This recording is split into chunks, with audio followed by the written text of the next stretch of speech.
Namaku Raka, 27 tahun. Sudah hampir setahun aku menganggur setelah pabrik lamaku bangkrut. Hidup di Jakarta tidak mudah. Apalagi sejak ayah meninggal dan aku harus menanggung biaya rumah dan adik yang masih sekolah. Sampai akhirnya, datang kabar dari seorang teman lama. Rak, gue kerja di pabrik baru. Gajinya gede banget. Gak perlu ijazah tinggi. Lo tinggal bawa KTP langsung bisa kerja. Namanya Bima, teman SMA yang jarang sekali berlebihan. Maka ajakannya terasa jujur. Ia memberiku alamat pabrik. PT Cakra Daya Sentosa, berlokasi di pinggiran kota, dekat kawasan industri tua yang katanya sudah lama ditinggalkan. Besoknya, aku datang ke sana. Pabrik itu sangat besar. Gerbangnya menjulang tinggi, dengan tembok beton abu-abu dan kamera pengawas di setiap sudut. Tak banyak plang atau penanda. Aneh, untuk perusahaan sebesar ini, tak ada branding atau logo mencolok. Tapi memang benar, begitu masuk dan daftar, aku langsung diterima kerja. Tanpa interview panjang, tanpa tes apapun. Kita senang punya orang seperti kamu, Mas Raka. Selamat bergabung. Suara HRD wanita muda itu lembut, tapi matanya kosong. Entah kenapa aku merasa merinding. Aku ditempatkan di bagian produksi malam. Shift dimulai pukul 10 malam hingga 6 pagi. Kata supervisor, shift malam gajinya lebih tinggi. Tapi ada satu pesan tambahan.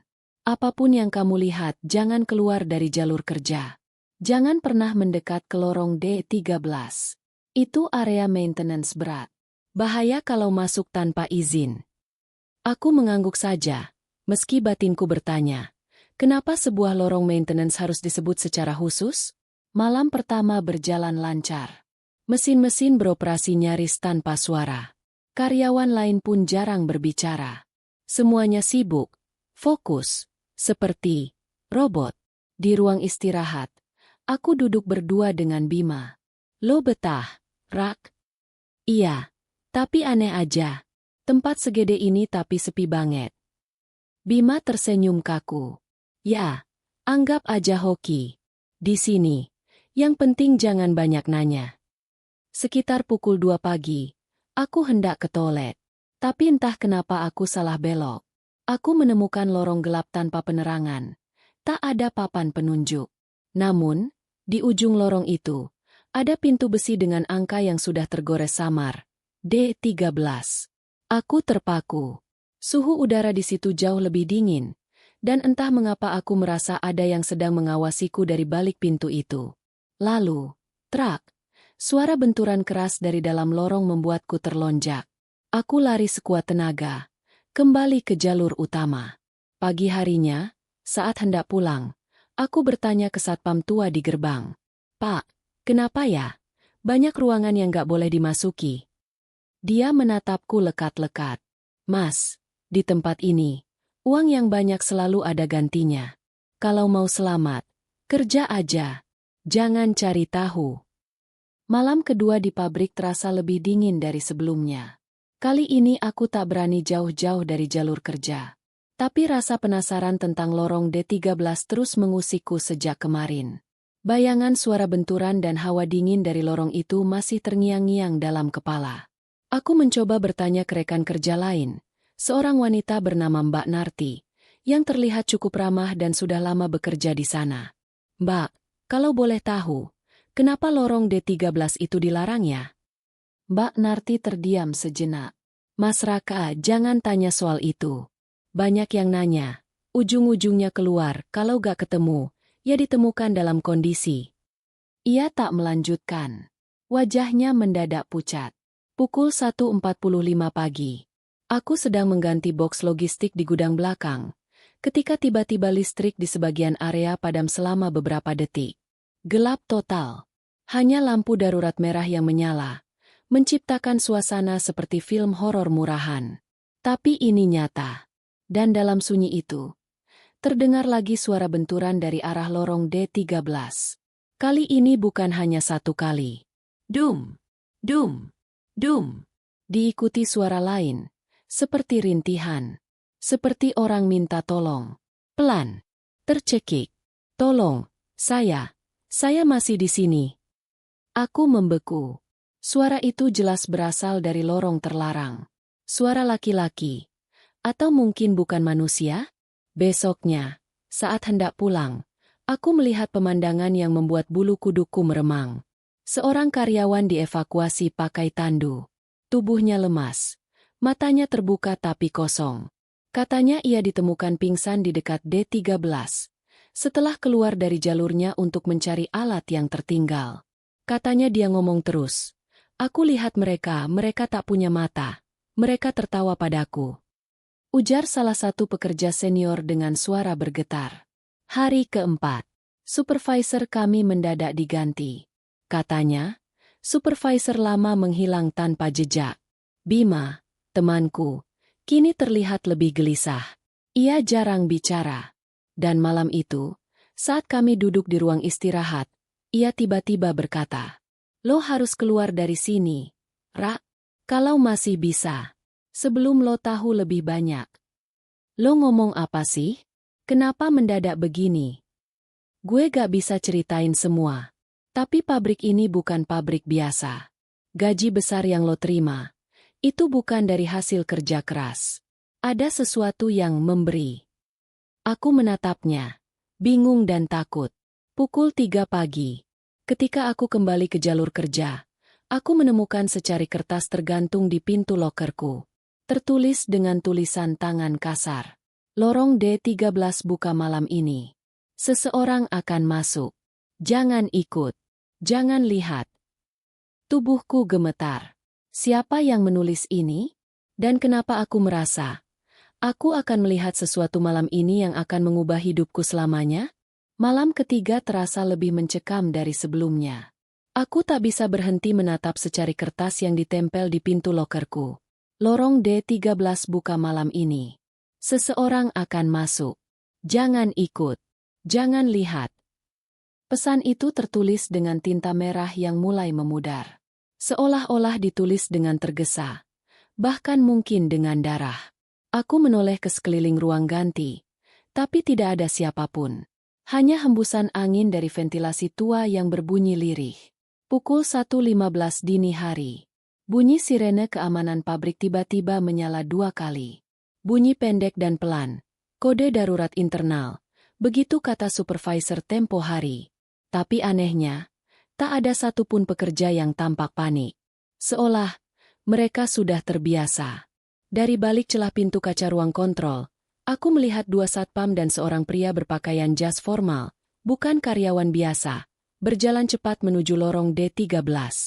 Salah satu dari mereka membawa sesuatu seperti tas hitam besar, dan yang lainnya menenteng tongkat logam dengan simbol aneh di ujungnya. Aku langsung menghampiri Bima yang saat itu sedang menyortir barang di dekat loading dock. "Bim, lo lihat itu tadi?" Dia diam. Keringat dingin menetes dari pelipisnya. Malam ini, ritualnya. Ada satu lagi yang dipilih masuk. Kayaknya dari divisi kita. Beberapa menit kemudian, terdengar kegaduhan dari lorong belakang. Teriakan. Dentuman pintu. Lalu suara, tangisan. Aku dan beberapa karyawan lain langsung dipanggil untuk tetap di area kerja. Tapi dari tempatku berdiri, aku bisa melihat seseorang sedang diseret paksa ke arah D13. Itu Arman. Pria pendiam dari shift malam. Tangannya terikat. Tubuhnya memberontak. Jangan. Saya gak mau masuk ke sana. Kalian bohong. Itu bukan perjanjian biasa. Itu. Bukan manusia. Teriakannya menggema. Lalu hilang saat pintu D13 ditutup rapat dari dalam. Listrik di sebagian pabrik padam beberapa detik. Dan ketika kembali menyala, lorong itu sunyi, seolah tak pernah terjadi apa-apa. Jam menunjukkan pukul 3.44. Aku kembali ke ruang istirahat, duduk membeku. Kepalaku penuh pertanyaan. Apa maksud semua ini? Apa yang sebenarnya terjadi di dalam lorong D13? Tak lama, Mbak Narti datang menghampiri. Wajahnya pucat. "Mas Raka, sekarang kamu sudah tahu, kan? Mereka butuh bayaran. Tiap bulan pasti ada yang diambil. Pabrik ini bukan cuma tempat kerja. Ini tempat perjanjian. Perjanjian apa maksudnya? Perjanjian darah. Dulu, pabrik ini hampir bangkrut. Tapi ada seseorang, pemilik lama, yang membuat kesepakatan agar usahanya tidak hancur. Sejak itu, tiap bulan harus ada tumbal. Aku hanya bisa menatap kosong. Arman baru 2 minggu bekerja di sini. Dan dia jadi korban. Lalu bagaimana dengan kami? Apakah satu-satunya pilihan hanya diam? Atau ikut jadi tumbal berikutnya? Saat hendak pulang, aku menerima amplop berisi uang tunai tambahan, diselipkan dalam lokerku. Tanpa nama pengirim. Tanpa catatan. Uang itu jumlahnya besar, setara dengan 3 bulan gajiku. Tapi bersamaan dengan itu, aku menemukan satu hal lagi. Kartu nama kecil, bertuliskan hanya satu kalimat. Kamu selanjutnya. Sudah 3 hari sejak Arman menghilang di lorong D13. Tak ada yang membicarakannya lagi. Seolah-olah dia memang tidak pernah ada. Namanya tak disebut di absen, lokernya dikosongkan. Bahkan foto grup kerja yang memuat dirinya dihapus dari papan pengumuman. Aku masih menyimpan kartu kecil yang kutemukan di dalam amplop. Kamu selanjutnya. Siapa yang mengirimkannya? Dan kenapa? Apa aku memang sedang dipilih? Beberapa jam setelah masuk shift malam, aku mulai merasa tak enak badan. Kepala berat, pandangan kabur, dan tengkuk terasa nyeri seperti terbakar. Aku izin ke kamar mandi, dan ketika melepas seragam, aku melihat sesuatu di punggungku melalui bayangan cermin yang retak. Sebuah simbol aneh. Seperti terbakar ke dalam kulitku. 3 garis melingkar membentuk mata, dan 1 garis lurus melintasi tengahnya. Mirip simbol yang kulihat di tongkat logam pria misterius malam itu. Aku panik. Tanganku gemetar. Kubasuh dengan air. Tidak hilang. Kugosok pakai sabun. Tetap tertanam. Ketika aku kembali ke jalur kerja, suasana terasa berbeda. Beberapa rekan menatapku. Tidak seperti biasanya. Seperti iba. Seperti tahu sesuatu yang tidak ku ketahui. Di pojokan area kerja, aku melihat Bima, menatapku dalam-dalam, lalu berjalan pergi begitu saja. Tak seperti biasanya. Aku mengejarnya hingga ke area gudang kosong. Bima, tunggu. Gue lihat simbol aneh di punggung gue. Lo tahu artinya apa? Bima diam beberapa saat. Kemudian dengan suara pelan. Itu tandanya lo dipilih. Mereka udah nandain lo. Siapa? Mereka? Yang tinggal di balik pabrik ini. Yang dikasih makan tiap bulan. Lo masih bisa kabur sekarang, Ra. Tapi setelah malam ini lewat, gak akan bisa lagi. Malam itu aku pulang lebih cepat. Tapi di rumah pun, suasana terasa ganjil. Lampu kamar berkedip tanpa alasan. Anjing tetangga melolong menghadap ke rumahku sepanjang malam. Saat aku mencoba tidur, aku merasa ada yang berdiri di sudut kamar. Bayangan tinggi, kurus, dan matanya menyala merah samar. Aku tak bisa bergerak. Suara lirih berbisik ke telingaku. Kamu sudah diberi. Jangan menolak. Jangan melawan. Paginya, aku mendatangi Mbah Rubani, dukun tua yang tinggal tak jauh dari pabrik. Konon, dia pernah membantu beberapa orang yang hampir diambil. Begitu dia melihat punggungku, wajahnya langsung berubah tegang. Tandamu sudah dibakar oleh makhluk penjaga. Kau sudah masuk daftar. Hanya ada 2 jalan. Pergi jauh sebelum malam ke-7. Atau lawan dengan harga nyawa. Harga nyawa siapa? Tanyaku pelan. Nyawa pengganti. Jawabnya, lirih. Aku berdiri di ambang keputusan besar.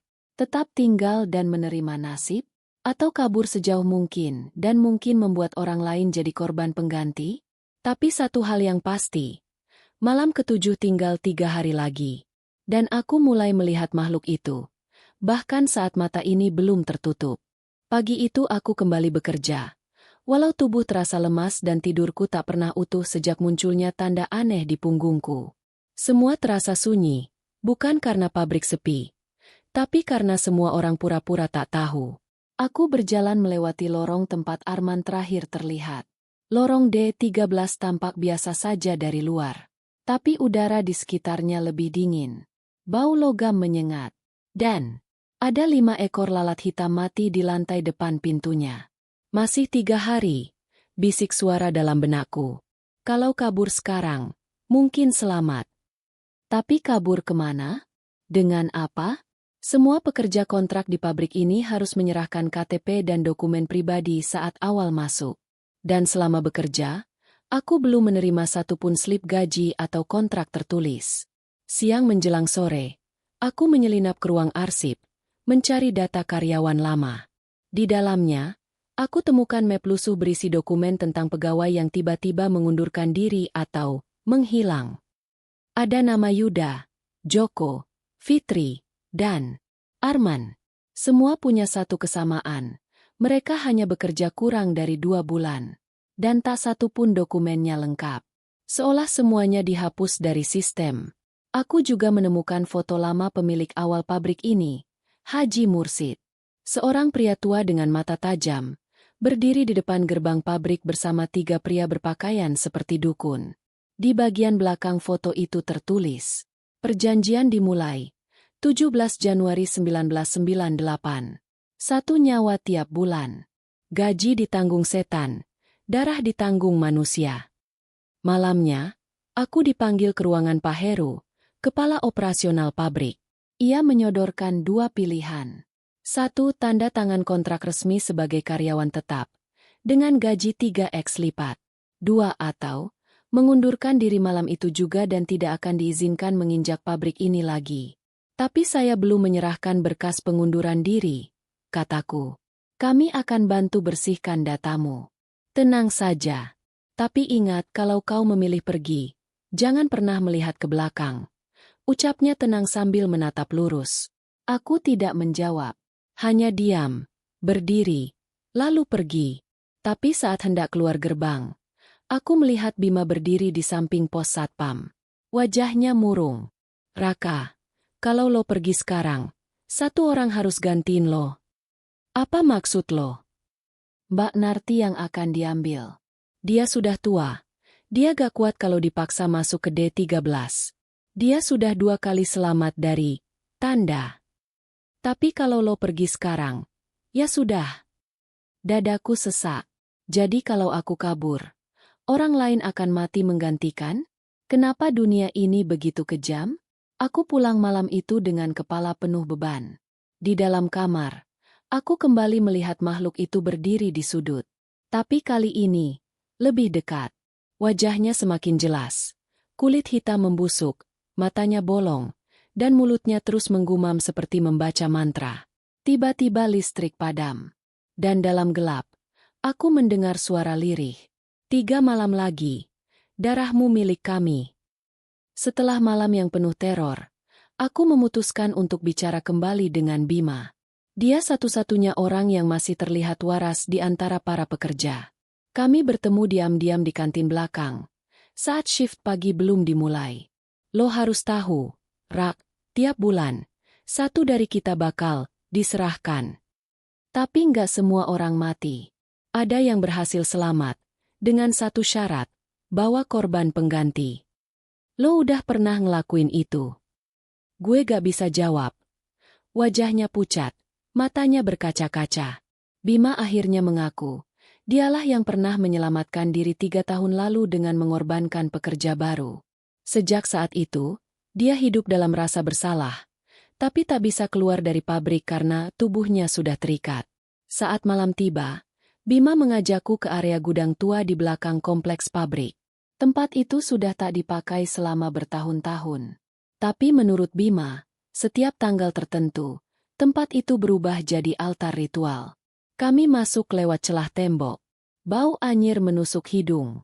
Di dalamnya, gelap dan lembab. Hanya cahaya bulan dari atap seng bolong yang menyinari bagian tengah gudang.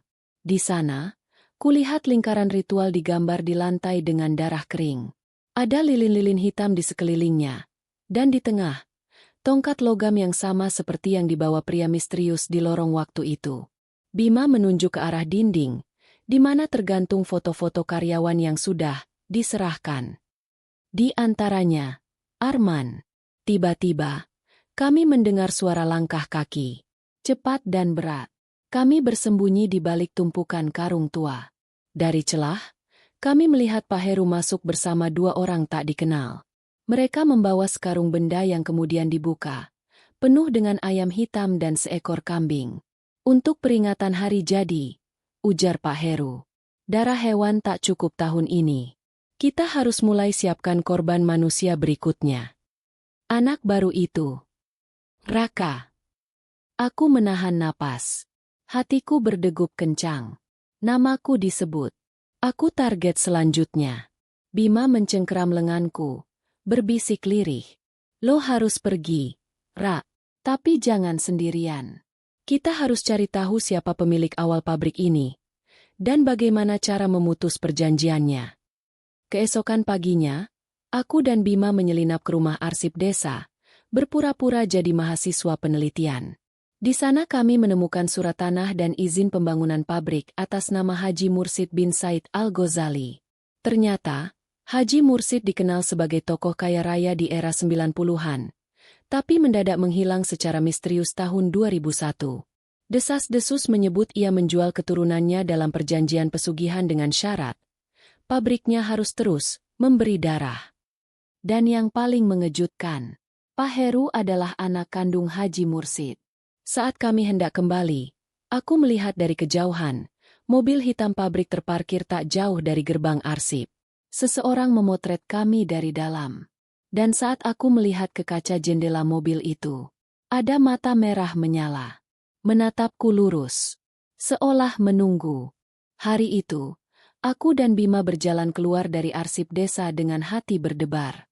Pak Heru mengetahui setiap langkah kami. Wajahku terasa panas, dan pandanganku kabur. Seolah seluruh dunia sedang mengawasi kami. Kami harus segera kembali ke pabrik. Tapi kali ini dengan lebih hati-hati. Sesampainya di gerbang pabrik, aku merasakan suasana yang berbeda. Ada yang aneh, sesuatu yang terasa terganggu, seperti ada energi gelap yang mengendap di udara. Aku berusaha tidak berpikir tentang hal itu, tapi tangan Bima menggenggam erat lenganku. Lo merasa gak, Rak? Ada yang salah di sini. Gue juga merasa begitu. Pak Heru pasti tahu kalau kita udah tahu tentang masa lalu pabrik ini. Ketika masuk ke dalam pabrik, suasana terasa semakin tegang. Para pekerja menatap kami dengan tatapan kosong, seolah mereka tahu apa yang akan terjadi, tapi memilih untuk diam. Di lorong tempatku biasa bekerja, Arman masih belum kembali, meski kami tahu dia tak akan pernah kembali. Tiba-tiba, suara alarm peringatan berbunyi keras. Semua pekerja dihentikan dari aktivitas mereka, dan Pak Heru muncul di depan kami. Wajahnya jauh lebih gelap daripada yang pernah kulihat sebelumnya. Ada yang mengganggu proses di sini, ucap Pak Heru dengan suara rendah, menatapku tajam. Sudah waktunya, Raka. Waktumu tiba. Tidak ada yang bisa menghindar dari takdir. Aku dan Bima ditarik masuk ke ruang kantor Pak Heru. Listrik padam sekejap, dan hanya ada cahaya redup dari lilin hitam yang menyala di atas meja. Di sudut ruangan, ada peralatan yang tampaknya digunakan untuk ritual, dari darah hewan hingga sepotong kain putih yang kotor. Pak Heru, apa maksud semua ini? Kenapa kami harus terlibat dalam ini? Tanyaku dengan suara tercekat. Semua orang yang bekerja di sini sudah tahu. Raka, setiap nyawa yang mengalir dari pabrik ini bukan untuk kami, tapi untuk entitas yang lebih besar dari manusia. Pabrik ini adalah jembatan yang menghubungkan dunia kita dengan dunia lain. Pak Heru menjelaskan dengan wajah datar.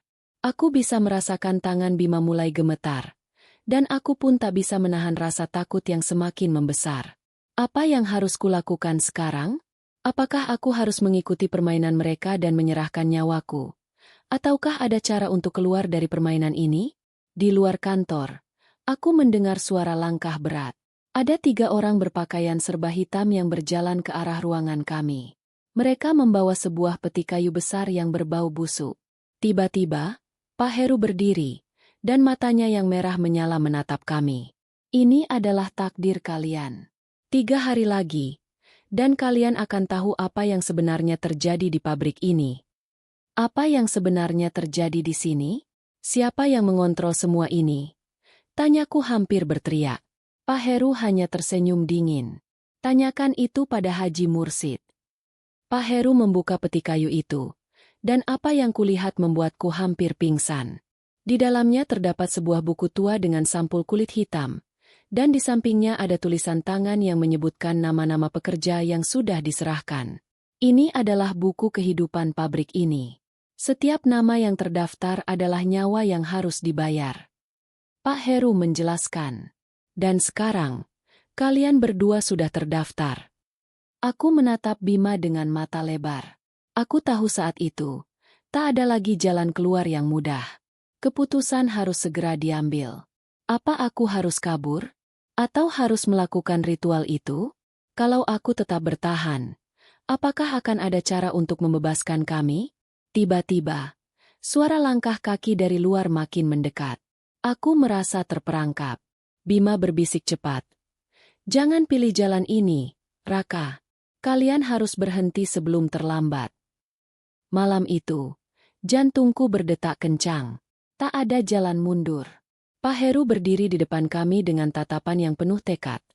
Seolah menginginkan kami untuk menerima nasib yang sudah digariskan. Aku dan Bima saling berpandangan. Wajah Bima sudah semakin pucat, dan aku bisa merasakan ketegangan yang mencekam. Kami berada di ambang jurang, dihadapkan pada pilihan yang tak bisa dihindari. Apakah kami akan mengungkap kebenaran di balik pabrik ini? Ataukah kami akan menjadi bagian dari ritual kegelapan yang sudah berabad-abad berlangsung? Pak Heru menyentuh buku tua itu dengan jemarinya yang kasar. Tulang-tulang jarinya berderit, seolah berkomunikasi dengan buku itu, menyalurkan energi yang gelap.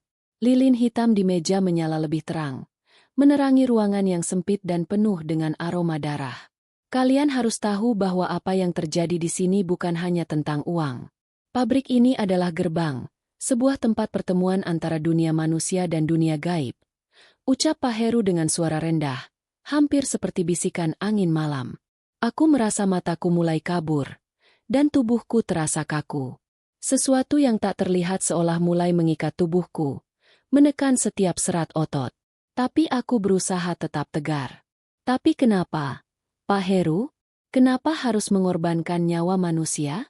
Mengapa kami yang harus terlibat? Tanyaku dengan suara serak. Karena itulah perjanjian yang dibuat oleh kakekku, Haji Mursid. Jawab Pak Heru, menyeringai dengan sinis. Pabrik ini dibangun di atas darah, Raka.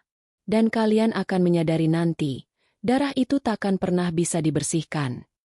Tiba-tiba, Bima mendorong meja itu, dan buku tua itu terjatuh ke lantai. Kamar itu menjadi sunyi sejenak, kecuali suara napas kami yang tercekat. Pak Heru terdiam sejenak. Lalu, matanya yang merah menyala menatap kami tajam, dengan kebencian yang terpendam begitu dalam. Apa kalian pikir kalian bisa menghindar begitu saja? Suara Pak Heru menggelegar, bergema di seluruh ruangan. Pabrik ini sudah ada sejak tahun 1920. Haji Mursid telah memulai semuanya, dan darah para pekerja menjadi sumber hidupnya. Kalian tak akan pernah bisa keluar dari perjanjian ini. Aku dan Bima mundur perlahan. Pintu kantor tiba-tiba terbuka, dan 3 sosok bertubuh besar masuk. Mereka mengenakan jas hitam dan topeng putih yang menutupi wajah mereka, seolah tak ingin memperlihatkan identitas mereka. Waktunya sudah tiba, ucap salah satu dari mereka. Suara seraknya terdengar mengerikan. Kami di sini untuk memastikan bahwa perjanjian tetap berjalan. Tidak, teriak Bima. Kami tidak akan menyerah. Kami akan mencari cara untuk menghentikan ini. Pak Heru hanya tersenyum sinis. Darah mengalir dari bibirnya saat dia mengatupkan giginya, menahan tawa yang terdengar mengerikan. Dia tahu persis bahwa kami sudah terperangkap. Kalian bisa mencoba kabur, katanya dengan suara lembut. Tapi seperti yang sudah aku katakan, darah ini mengikat kalian. Kalian sudah menjadi bagian dari sistem ini. Tidak ada lagi jalan keluar.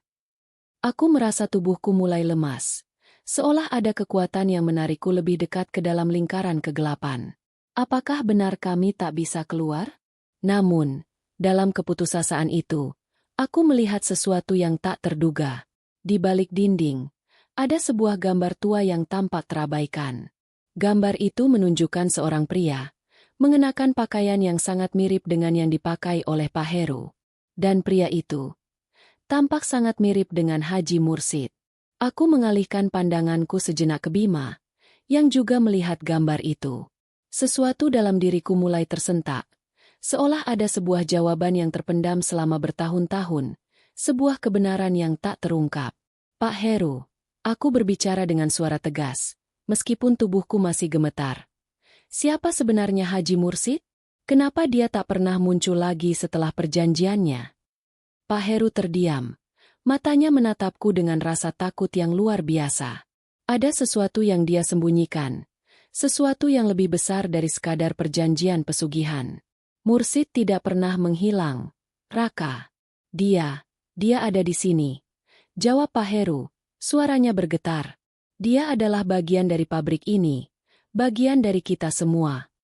Tiba-tiba, listrik di pabrik menyala kembali. Dan cahaya yang terang membuat kami terkejut. Di tengah cahaya itu, aku melihat bayangan besar yang melayang di udara, mengikuti setiap gerakan kami. Bayangan itu tidak manusiawi. Dan saat itu, aku tahu, kami sudah terjebak dalam cengkraman yang tak terlihat, dan nyawa kami telah menjadi bagian dari sesuatu yang lebih besar dan lebih gelap daripada yang bisa kami bayangkan. Keheningan di ruang kantor Pak Heru seakan menelan seluruh suara kami. Bayangan besar yang melayang di sekitar kami terus bergerak, hampir seperti memperhatikan setiap langkah kami. Ada sesuatu yang sangat aneh, sebuah kekuatan yang terasa lebih berat dari sebelumnya, semakin kuat dan lebih menekan. Aku berusaha menenangkan napasku. Bima tampaknya merasakan hal yang sama. Wajahnya pucat, dan tubuhnya gemetar.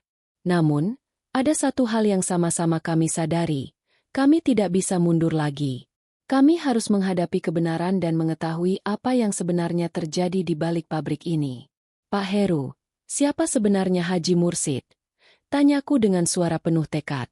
Apa yang dia lakukan di sini? Apa perannya dalam semua ini? Pak Heru menatapku dengan pandangan tajam yang semakin gelap. Ada semacam rasa ketakutan yang tertahan di matanya. Seolah-olah ada sesuatu yang lebih menakutkan daripada yang pernah kami bayangkan. Dia tidak menjawab segera, hanya diam dan mendengus keras. Kalian ingin tahu siapa Haji Mursid? Pak Heru akhirnya berbicara, namun suaranya penuh ketegangan. Dia bukan manusia lagi. Dia adalah entitas yang telah lama terikat dengan pabrik ini, dengan darah yang mengalir dalamnya. Suasana di sekitar kami semakin mencekam, seolah ada sesuatu yang sedang mengintai dari bayang-bayang, menunggu waktu yang tepat untuk meluncur keluar dan melahap kami. Pak Heru melangkah mendekat dan menunjuk pada gambar tua di dinding yang kami temukan sebelumnya. Itulah Haji Mursid.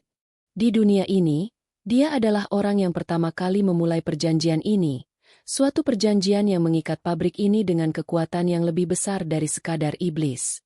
Haji Mursid adalah bagian dari pabrik ini, dan pabrik ini adalah bagian dari dirinya. Aku merasa lidahku keluh. Haji Mursid bukan hanya seorang pria biasa. Dia adalah sesuatu yang lebih dari manusia, dan entitas ini telah hidup di bawah tanah pabrik ini, mengendalikan segala sesuatu yang terjadi, dari pekerja hingga setiap tetes darah yang mengalir. Dan apakah Haji Mursid masih hidup? Tanya Bima dengan suara penuh rasa ingin tahu, meskipun ketakutan semakin tampak jelas di matanya. Dia tidak lagi hidup dalam bentuk manusia, jawab Pak Heru, suara berat dan seram. Tapi jiwanya masih ada di sini. Dia ada di setiap sudut pabrik ini, di setiap mesin, di setiap pekerja yang terjebak dalam perjanjiannya. Tiba-tiba, ada suara keras yang datang dari luar ruangan. Pintu kantor terbuka lebar, dan 3 sosok bertopeng putih yang masuk tadi kini berdiri di depan kami, membawa sebuah peti kayu besar yang sangat berat. Tanpa sepatah kata pun, mereka menurunkan peti itu dengan hati-hati di tengah ruangan. Pak Heru menatap peti itu dengan tatapan penuh ketakutan, seolah peti itu menyimpan kengerian yang tak bisa dijelaskan. Apa itu? Tanyaku dengan cemas. Ini adalah penyimpanan terakhir, jawab Pak Heru, suaranya serak.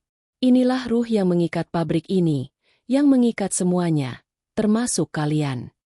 Peti itu dibuka, dan di dalamnya terdapat sebuah benda aneh, sebuah lengan manusia yang sudah membusuk, seakan-akan memiliki kekuatan hidup sendiri. Bau busuk yang menyengat langsung memenuhi ruangan, membuatku hampir muntah. Aku ingin lari, tapi kekuatan tak terlihat itu semakin mengikat tubuhku. Aku merasa seperti ada segel yang tak bisa dipatahkan di tubuhku. Pak Heru mulai menggumamkan beberapa kata dalam bahasa yang tidak aku pahami. Suara itu semakin keras, seolah dia sedang memanggil sesuatu yang tidak seharusnya dipanggil. Bayangan hitam yang mengelilingi kami semakin mendekat, membuat ruangan terasa semakin sempit. Seketika, dunia terasa terbalik. Suara yang berasal dari dalam peti mulai bergema, dan bayangan hitam yang semakin membesar itu mulai menghampiri kami. Itu bukan hanya suara manusia. Itu adalah suara entitas yang sangat kuat, yang sudah lama terperangkap dalam pabrik ini. Aku sudah lama menunggu saat ini. Suara yang mengerikan terdengar, dan tiba-tiba muncul wajah Haji Mursid. Wajahnya tidak manusiawi, dengan mata yang menyala seperti api. Senyumannya yang mengerikan menciptakan getaran di udara. Kalian yang terpilih.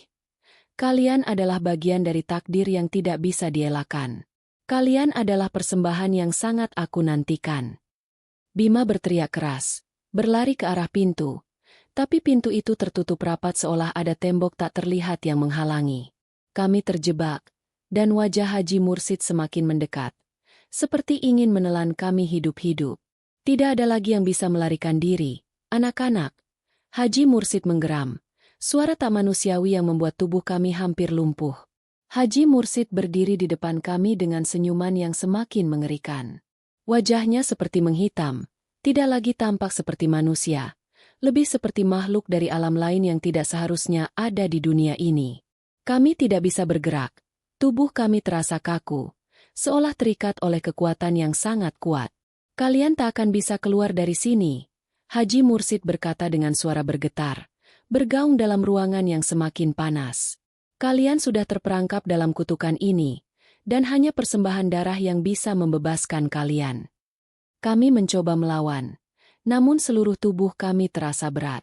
Bima mengerang kesakitan, memegangi dadanya seakan ada sesuatu yang sedang menghancurkan dirinya dari dalam. Aku bisa merasakan perubahan energi yang sangat kuat, seperti ada sesuatu yang berusaha merobek hati kami. Pak Heru berdiri diam. Wajahnya pucat, namun dia tampak seperti tidak mampu berbuat apa-apa.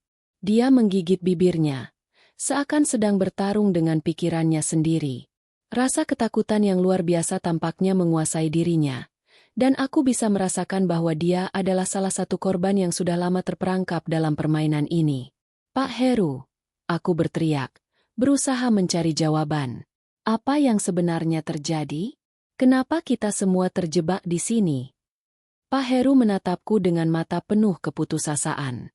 Dia tahu bahwa kami tidak bisa keluar begitu saja, tapi masih ada sedikit harapan yang bisa diberikan. Ini semua dimulai bertahun-tahun yang lalu. Pak Heru akhirnya menjelaskan, suaranya serak. Haji Mursid melakukan ritual pengikatan yang melibatkan darah manusia, bukan hanya darah pekerja pabrik, tapi jiwa-jiwa yang terperangkap dalam perjanjian ini. Perjanjian ini mengikat setiap orang yang bekerja di sini dengan kutukan yang tak bisa dilepaskan. Keringat dingin mulai mengalir di tubuhku. Ritual pengikatan darah.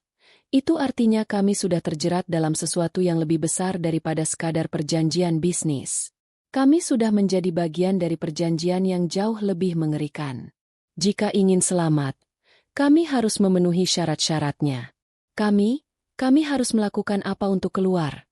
Tanyaku dengan suara yang bergetar, meskipun aku sudah mulai merasakan bahwa jawabannya akan lebih mengerikan daripada yang bisa kubayangkan. Pak Heru menatap ke arah peti di sudut ruangan. Tempat ruh Haji Mursid tampaknya masih berada. Dia menghela napas panjang sebelum berbicara lagi. Untuk bebas, kalian harus menghancurkan perjanjian ini, tapi itu berarti mengorbankan jiwa yang tak tergantikan. Kalian harus mencari cara untuk memutuskan ikatan ini, atau kami semua akan selamanya terperangkap di sini. Keadaan semakin mencekam, dan bayangan hitam mulai bergerak semakin dekat, menghimpit kami dengan kekuatan yang semakin besar. Suara-suara aneh mulai terdengar dari sudut-sudut ruangan, seperti ada bisikan-bisikan gelap yang mencoba menggoda kami untuk menyerah. Kalian takkan bisa melawan takdir, Haji Mursid berkata.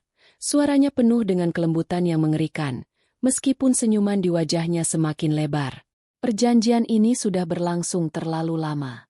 Kalian hanya persembahan lainnya. Aku bisa merasakan sesuatu yang menggelitik di dalam tubuhku, seakan ada energi yang ingin keluar, energi yang bisa menghancurkan segala yang ada di sekitar kami. Aku menatap Bima, dan dia mengangguk pelan, seolah tahu bahwa kami hanya memiliki satu pilihan.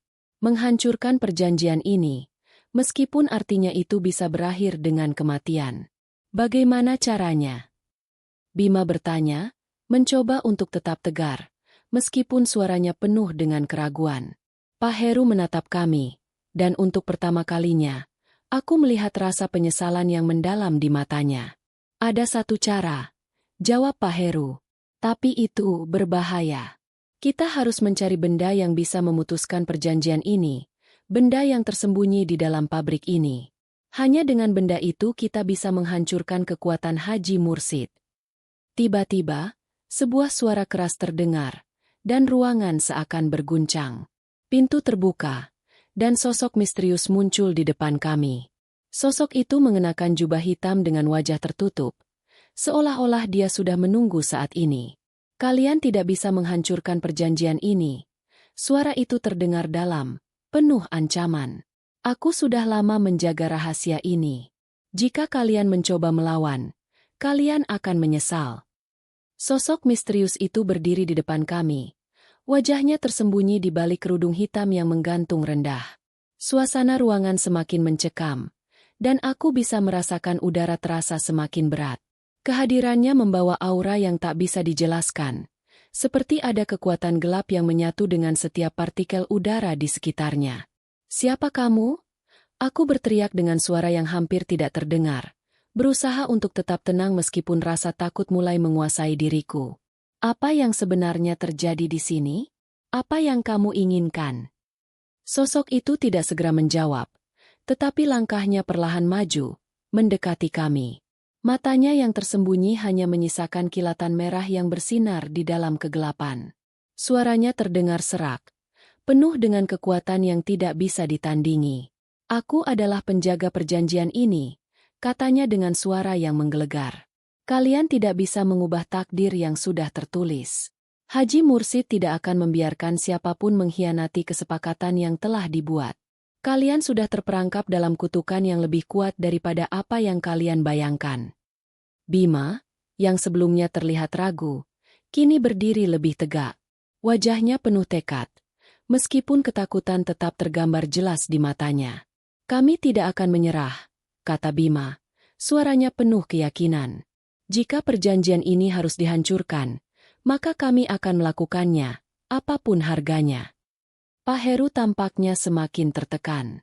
Tindakan Bima yang berani membuatnya lebih khawatir, karena dia tahu betul apa yang akan terjadi jika kami terus melawan. Perjanjian ini telah memakan banyak korban, dan kami bisa jadi yang berikutnya. "Jangan bodoh," Pak Heru berbisik. "Kalian tidak tahu apa yang kalian hadapi. Ini bukan sekedar perjanjian biasa. Ini adalah ikatan yang melibatkan lebih dari sekedar nyawa kalian." Suara berat dari sosok misterius itu kembali menggema di seluruh ruangan, seakan mengikuti irama yang menambah ketegangan. "Kalian berpikir kalian bisa bebas hanya dengan menghancurkan perjanjian ini?" Sosok itu bertanya dengan nada sinis. "Hancurkan perjanjian ini, dan seluruh dunia akan runtuh.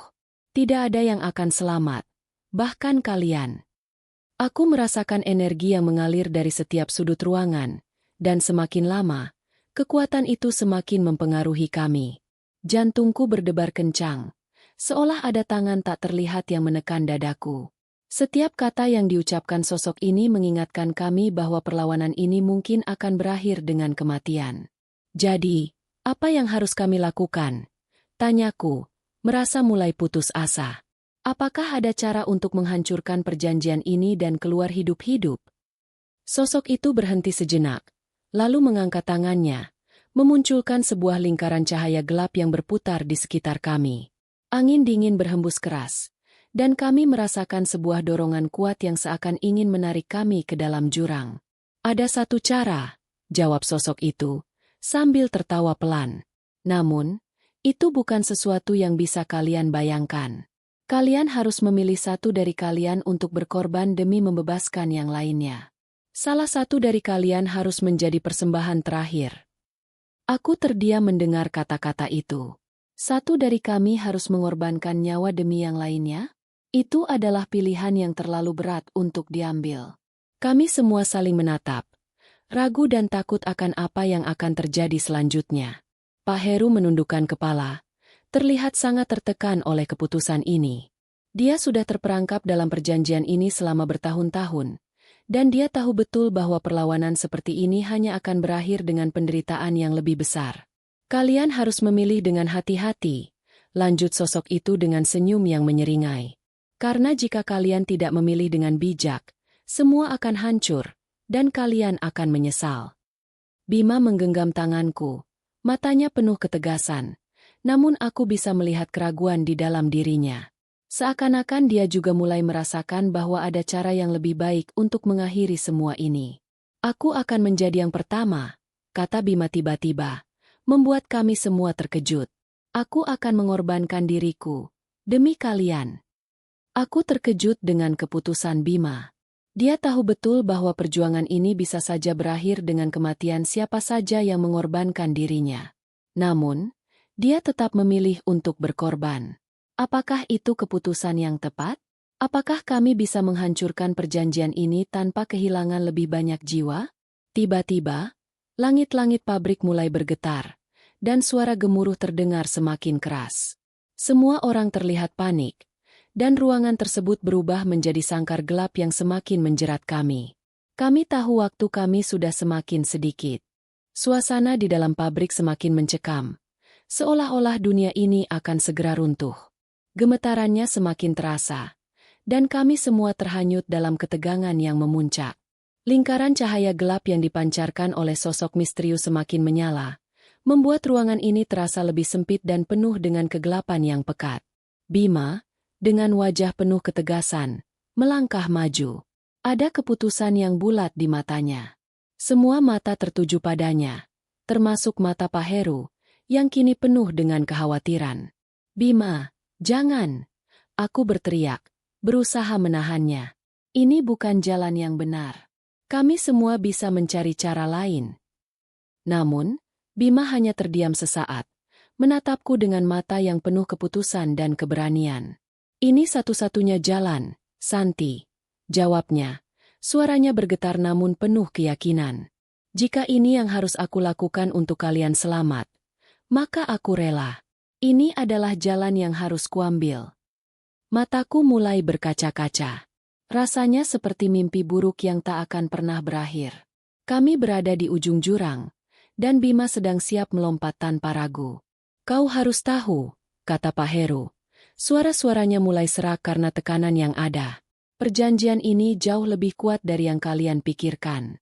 Tidak ada jalan keluar tanpa konsekuensi. Namun, Bima tetap melangkah maju, tak menghiraukan peringatan itu. Keputusannya sudah bulat, dan ia tak akan mundur. Tiba-tiba, suara gemuruh yang menggelegar terdengar lagi, semakin keras dan membuat seluruh bangunan bergetar. Kegelapan yang menyelimuti ruangan semakin mendalam, dan kami tahu bahwa waktu yang kami miliki hampir habis. Sosok misterius itu kembali mendekat, suara langkahnya berat, seolah setiap langkahnya mengandung beban yang sangat besar. Kalian tidak tahu apa yang kalian hadapi. Suara sosok itu bergema di ruangan yang sudah mulai pecah. Bima, keputusanmu akan menghancurkan lebih dari sekadar tubuhmu. Semua akan ikut terperangkap dalam kehancuran ini.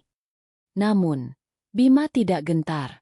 Matanya bersinar dengan keberanian, meskipun di dalam dirinya ada rasa takut yang sangat besar. Dia sudah siap untuk mengorbankan dirinya agar kami semua bisa bebas dari kutukan ini. Tiba-tiba, sesuatu yang luar biasa terjadi.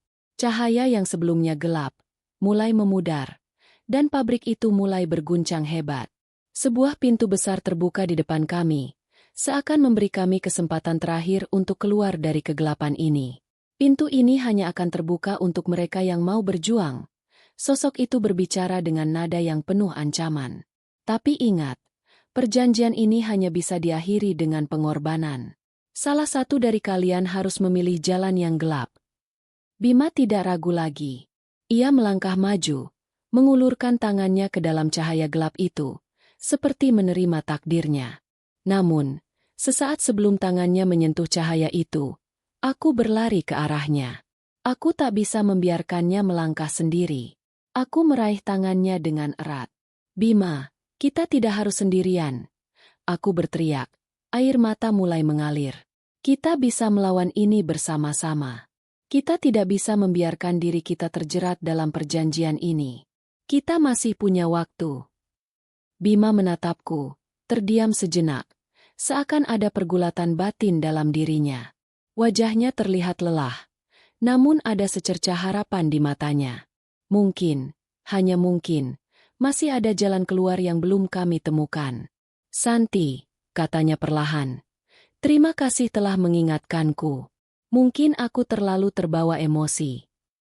Namun, saat itu juga, cahaya di depan kami tiba-tiba memudar, dan suara gemuruh dari langit-langit pabrik terdengar lebih keras, seolah ada sesuatu yang datang dari jauh. Kami tahu bahwa kesempatan ini mungkin takkan datang lagi. Pak Heru akhirnya berbicara dengan suara pelan, penuh kesedihan. Bima, kau telah memilih jalanmu. Kami tidak bisa memaksamu. Tapi ingat, jalan ini penuh dengan pengorbanan yang tak terbayangkan. Hanya satu cara untuk keluar, dan itu bukan tanpa harga. Sosok misterius itu mengangkat tangannya, dan ruangan pabrik mulai berputar, dengan suara jeritan mengerikan yang terdengar dari segala penjuru. Semuanya berputar semakin cepat, dan seakan dunia ini akan hancur. Saat itu, aku merasa kehadiran yang sangat kuat mengelilingi kami. Ada entitas yang lebih besar yang mengendalikan perjanjian ini, dan kami berada di bawah kuasa gelap yang tak bisa kami hindari. Kalian telah memilih, dan sekarang kalian akan menerima konsekuensinya. Dunia terasa terbalik. Seluruh pabrik bergetar hebat, seolah-olah ada kekuatan besar yang berusaha merobeknya dari dalam. Lampu-lampu padam satu persatu, meninggalkan kami dalam kegelapan yang sangat pekat. Hawa dingin semakin menusuk, seakan meresap ke dalam tulang. Ketakutan mulai merayapi kami, dan detak jantung terasa semakin keras. Bima, Santi, Pak Heru, dan aku berdiri di tengah kegelapan yang semakin mencekam. Kami tahu kami berada di titik kritis. Pilihan yang harus diambil adalah keputusan hidup dan mati, dan kami tidak tahu harus melangkah kemana. Semua yang kami tahu adalah bahwa kami tak bisa mundur lagi. Kami harus berhadapan dengan takdir ini. Tiba-tiba, sebuah suara serak dan berat menggelegar, datang dari atas kami. Suaranya penuh dengan kekuasaan yang tak terlukiskan. Kalian telah memilih, kata sosok itu dengan suara penuh kekuatan. Dan sekarang kalian akan membayar harga yang sangat mahal. Pak Heru menatap Bima dengan tatapan penuh ketegasan. Dan dengan suara yang dalam, ia berkata, kita tak bisa mundur. Bima, perjanjian ini sudah terlalu jauh. Dan tak ada yang bisa menyelamatkan kita. Kalian harus siap menerima segala konsekuensi yang datang. Bima mengangguk perlahan. Namun ada kecemasan yang terlihat jelas di wajahnya. Keputusan itu bukanlah hal yang mudah. Dan aku tahu ia berjuang keras untuk tetap teguh. Tiba-tiba, dari kegelapan, muncul sebuah sosok hitam yang tinggi besar. Cahaya merah menyala di kedua matanya. Dan udara terasa lebih berat. Semua yang ada di ruangan itu terdiam. Kami tak bisa bergerak, seolah terperangkap dalam sebuah ilusi yang penuh dengan ancaman. Kalian yang telah membuat pilihan ini, suara itu terdengar lebih keras, akan menjadi bagian dari kami. Tidak ada yang bisa kembali. Tak ada jalan keluar. Kalian adalah milikku sekarang.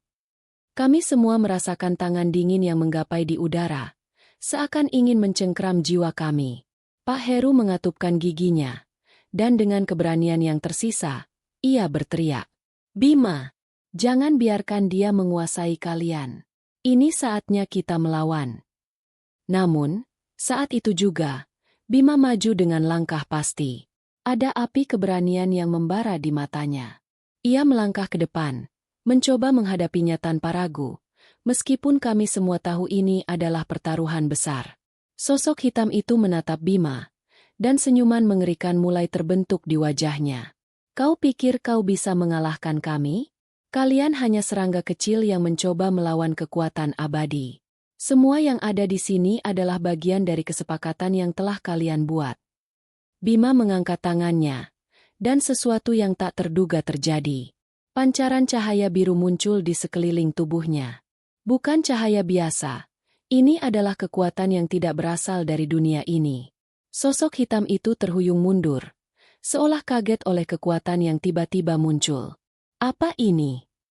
Bagaimana kau bisa? Bima tidak menjawab, hanya menatap sosok itu dengan penuh tekad. Matanya berbinar, seolah ia tahu kekuatan ini datang dari sesuatu yang lebih besar, sesuatu yang bahkan lebih gelap. Aku menatapnya, merasa takjub namun takut. Ini bukan Bima yang ku kenal. Sepertinya, ada sesuatu yang lebih kuat dalam dirinya sekarang. Sesuatu yang mungkin tak bisa lagi dikendalikan. Bima, apa yang terjadi? Aku berbisik, tidak yakin dengan apa yang sedang terjadi. Santi, ini bukan aku yang mengendalikannya. Ini adalah kekuatan yang datang dari perjanjian itu. Jawab Bima dengan suara yang bergetar, namun penuh dengan keyakinan. Aku tak tahu seberapa kuat ini, tapi ini satu-satunya cara untuk melawan mereka. Pak Heru yang juga terkejut, melangkah maju dengan wajah yang penuh ketegasan. Bima, kau harus berhati-hati. Kekuatan itu bisa menghancurkanmu jika kau tidak bisa mengendalikannya. Namun, Bima hanya mengangguk, dan dengan penuh semangat, ia menghadapi sosok hitam itu. Ia tahu bahwa jalan ini penuh dengan risiko, tapi satu-satunya cara untuk membebaskan kami semua adalah mengalahkan sosok ini. Dan dengan itu, pertarungan antara Bima dan sosok hitam itu dimulai. Sebuah pertempuran antara kekuatan gelap yang tak terbayangkan dan keberanian yang terlahir dari keputusasaan. Suasana di pabrik semakin tegang. Bima dan sosok hitam bertarung dengan sengit di tengah kegelapan yang semakin menebal. Cahaya biru yang memancar dari tubuh Bima terus berkibar. Namun itu tidak cukup untuk menandingi kekuatan gelap yang dimiliki oleh sosok hitam itu. Sosok itu menggeram. Suaranya penuh dengan kemarahan. Kau tidak bisa mengalahkan kami. Kalian tidak tahu apa yang kalian hadapi. Suara itu terdengar semakin menakutkan. Bima berusaha mempertahankan dirinya dengan sekuat tenaga. Tetapi kekuatan hitam itu tampaknya lebih kuat dari apa yang bisa ia bayangkan. Sosok hitam itu mengangkat tangannya. Dan tiba-tiba sebuah pusaran gelap muncul di udara. Angin kencang berputar, mengangkat benda-benda di sekitar mereka, dan seakan ingin menghancurkan semuanya. Pak Heru dan Santi terjebak dalam kekacauan yang terjadi. Mereka mundur dengan cepat, berusaha mencari tempat yang lebih aman di sudut ruangan yang terlindung dari pusaran angin yang berbahaya. Aku berdiri terpaku, tidak tahu harus berbuat apa. Kita semua terjebak dalam situasi yang tidak mungkin keluar begitu saja. Namun, di tengah kekacauan itu, Bima tidak menyerah. Dengan penuh tekad, ia berteriak, "Aku tidak akan membiarkanmu menguasai kami." Suaranya terdengar penuh dengan kemarahan dan keberanian. Tiba-tiba, sebuah cahaya terang muncul di sekeliling Bima. Cahaya itu bukan berasal dari dunia ini. Itu adalah cahaya dari kekuatan yang jauh lebih tinggi. Sepertinya, kekuatan ini datang dari luar tubuh Bima. Entah itu dari perjanjian yang telah terjalin atau mungkin dari sesuatu yang lebih besar lagi. Sosok hitam itu terhuyung mundur beberapa langkah, terkejut oleh kekuatan yang baru muncul. "Apa yang kau lakukan?" teriak sosok hitam itu, suara penuh kebingungan dan ketakutan. Bima tidak mengendurkan serangannya. Dengan penuh tekad, ia melangkah maju, memanfaatkan kekuatan yang ada padanya untuk menghancurkan pusaran gelap yang menyelimuti pabrik. Cahaya biru itu semakin bersinar terang, dan tiba-tiba, puncak pertempuran terjadi.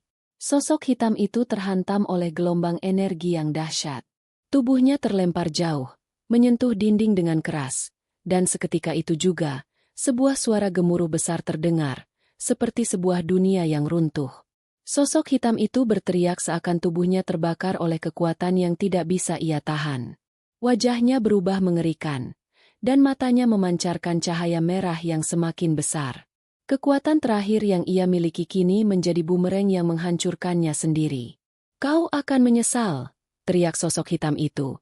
Tetapi kata-katanya terhenti ketika tubuhnya akhirnya runtuh, menjadi debu yang menyebar di udara. Kegelapan itu pun lenyap. Bima terjatuh ke lututnya, kelelahan setelah melawan kekuatan yang begitu besar. Cahaya biru itu memudar, dan ia kembali seperti semula. Wajahnya tampak lelah, namun ada rasa kemenangan yang terpancar. "Kita berhasil," bisikku, tidak percaya dengan apa yang baru saja terjadi. Pak Heru dan Santi yang telah mundur beberapa langkah kini berjalan mendekat. Pak Heru tersenyum, meskipun ada kelelahan yang jelas terlihat di wajahnya. "Kau luar biasa, Bima. Kau telah mengalahkan mereka." Santi juga mendekat, menatap Bima dengan rasa bangga. "Kau melawan mereka semua demi kita semua," katanya dengan suara lembut. "Aku tidak tahu harus berkata apa, Bima. Tapi, kau benar-benar luar biasa." Namun, meskipun pemenang dalam pertarungan itu adalah kami tahu bahwa kemenangan ini belum berakhir. Perjanjian yang mengikat kami dengan kekuatan gelap masih membayangi, dan kami harus menghadapi konsekuensi dari keputusan yang telah kami buat. Bima mungkin telah mengalahkan sosok hitam itu, tetapi masih banyak yang harus diselesaikan. Tiba-tiba, sebuah suara misterius terdengar di dalam ruangan, lebih lembut namun menakutkan. "Kalian mungkin berhasil mengalahkan satu penjaga." Suara itu terdengar di udara. Tetapi perjanjian itu belum selesai. Ada banyak penjaga lain yang siap menagih harga yang harus kalian bayar. Kami semua saling berpandangan, dan rasa takut kembali menyelimutiku. Ini belum berakhir. Ketegangan melanda suasana. Setelah sosok hitam itu hancur, dan pertempuran berakhir, kami tak bisa merasa sepenuhnya aman. Suara yang terdengar di ruang gelap itu terus menggema. Sebuah suara yang datang dari luar penglihatan kami, seakan berasal dari kedalaman yang tak terjamah. Kami semua diam, menunggu apa yang akan terjadi selanjutnya. Bima yang sudah terjatuh ke lutut mengangkat wajahnya dengan penuh keletihan. Tetapi ada sesuatu di matanya yang menunjukkan tekad untuk tidak menyerah. "Kita belum aman," gumam Bima, berbicara pada dirinya sendiri. "Ada sesuatu yang lebih besar yang akan datang." Pak Heru menatap sekitar, mencium adanya bahaya yang lebih besar. Santi menggenggam tanganku dengan erat. Matanya yang penuh kecemasan menunjukkan rasa takut yang semakin dalam. Kami semua tahu bahwa meskipun sosok hitam itu telah terhancurkan, perjanjian gelap yang mengikat kami belum selesai. Kami masih terperangkap dalam cengkeraman kekuatan yang lebih besar dan lebih jahat. Tiba-tiba, sesuatu bergerak di antara bayang-bayang ruangan. Sesosok besar dan tinggi muncul dari kegelapan. Kali ini, bukan hanya satu, melainkan dua sosok yang berdiri tegak di hadapan kami. Mereka mengenakan jubah hitam, wajah mereka tersembunyi dalam bayang-bayang, tetapi mata mereka memancarkan cahaya merah yang menakutkan. "Kalian telah mengalahkan penjaga pertama," suara dalam yang menggema itu terdengar. "Tetapi kalian belum mengerti apa yang kalian hadapi." Bima bangkit, mencoba berdiri tegak meski tubuhnya masih lemah. Ia menatap kedua sosok itu dengan serius. Tidak ada rasa takut lagi di matanya, hanya keberanian. "Aku sudah tahu," kata Bima. "Aku tidak akan lari. Kami harus menyelesaikan ini." Sosok yang berbicara pertama itu mengangkat tangannya, dan seketika ruangan sekitar kami berubah menjadi kegelapan total. Semua cahaya yang ada seolah lenyap begitu saja, menggantikan suasana yang mencekam dengan suara gemerisik yang datang dari segala arah. Angin kencang mulai berhembus, dan suara bisikan muncul di telinga kami, suara-suara yang bukan berasal dari manusia. "Kalian tahu harga yang harus dibayar untuk mengalahkan kami?" Suara itu terdengar jelas. "Apakah kalian siap untuk membayar harga itu?" Pak Heru mengerutkan kening, mencoba berpikir cepat. "Kami tak punya pilihan," katanya dengan suara tegas. "Kami akan melawan, apapun yang terjadi." Santi meremas tanganku, dan matanya memancarkan rasa cemas yang mendalam. "Bima, Kita tak tahu apa yang harus kita bayar untuk mengakhiri ini, katanya dengan suara pelan. Namun, suara itu kembali bergema, lebih keras dan lebih mengancam. Kalian telah menandatangani perjanjian ini. Kalian telah memilih jalan ini. Sekarang, kalian harus membayar. Bima menatap kedua sosok itu dengan tekad yang semakin kuat. Ia tahu bahwa ini adalah ujian terakhir. Dan hanya ada satu jalan untuk keluar dari kegelapan ini, menghancurkan perjanjian yang mengikat mereka. Bima maju selangkah, mendekati sosok pertama. Ia memanggil kekuatan yang telah membantunya sebelumnya, dan cahaya biru kembali bersinar terang. Tetapi kali ini, cahaya itu tidak hanya menyinari tubuhnya, tetapi juga ruangan yang gelap ini. Cahaya itu merobek kegelapan, memperlihatkan wajah-wajah yang mengerikan, yang penuh dengan kebencian dan kemarahan. Kalian tidak bisa mengalahkan kami. Salah satu sosok itu berteriak. Tangannya melambaikan kekuatan hitam, menciptakan pilar-pilar kegelapan yang menghancurkan segala sesuatu yang ada di sekitarnya. Namun, Bima tidak mundur. Dengan keberanian yang semakin kuat, ia melangkah maju, mengarahkan kekuatan cahaya biru itu langsung ke pilar-pilar kegelapan yang terus muncul. Tiba-tiba, sebuah ledakan besar terjadi, dan semua kegelapan itu hancur dalam sekejap. Kalian harus membayar harga yang setimpal. Suara itu kembali bergema, tetapi kali ini terdengar lebih lemah. Bima, Pak Heru, dan Santi terdiam sejenak. Kekuatan gelap itu mulai melemah. Tetapi kami tahu ini bukan akhir. Harga yang harus dibayar untuk mengakhiri semua ini lebih berat dari yang kami bayangkan. Kami harus membayar harga yang sangat besar agar bisa selamat dari perjanjian gelap ini. Tiba-tiba, cahaya terang kembali muncul, bukan dari Bima, tetapi dari sesuatu yang lebih besar, sesuatu yang tidak bisa kami pahami sepenuhnya. Ini saatnya. Suara itu terdengar sangat dalam. Kalian harus memilih. Lanjutkan perjalanan ini dengan mengorbankan sesuatu yang sangat berharga, atau tinggalkan pabrik ini dan semua yang terjadi akan kembali. Kami semua terdiam, menghadapinya dengan rasa takut dan kebingungan yang mendalam. Apakah kami siap membayar harga yang lebih besar? Waktu semakin sempit.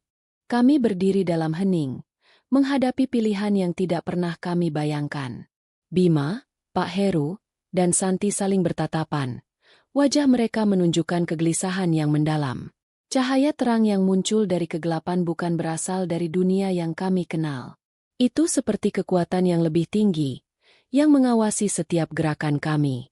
Suara misterius itu kembali terdengar di dalam benak kami, sebuah suara dalam yang begitu kuat, seakan berasal dari jauh sekali, memancarkan ancaman dan kebingungan. Kalian harus memilih. Sebuah pengorbanan harus dilakukan agar semuanya berakhir. Apa yang akan kalian pilih? Kehidupan atau kekayaan? Kebebasan atau penghancuran? Kami semua tahu, tidak ada jawaban yang mudah. Kebenaran yang ada di depan mata terasa begitu mengerikan. Kami harus mengorbankan sesuatu yang sangat berharga untuk menghentikan kutukan ini. Tapi apakah kami sanggup? Santi menggenggam tanganku dengan erat. Matanya berair. Bima, kita tidak bisa melarikan diri, katanya dengan suara yang terisak. Apa yang kita pilih akan menentukan hidup dan mati kita. Bima menatap Santi, memikirkan setiap kata yang baru saja diucapkan. Ia tahu, pilihan ini bukan hanya tentang mereka, tapi tentang setiap orang yang terperangkap dalam pabrik ini. Semua yang telah mereka alami, semua orang yang telah menghilang dalam bayang-bayang pabrik ini, harus dibayar dengan harga yang sangat tinggi.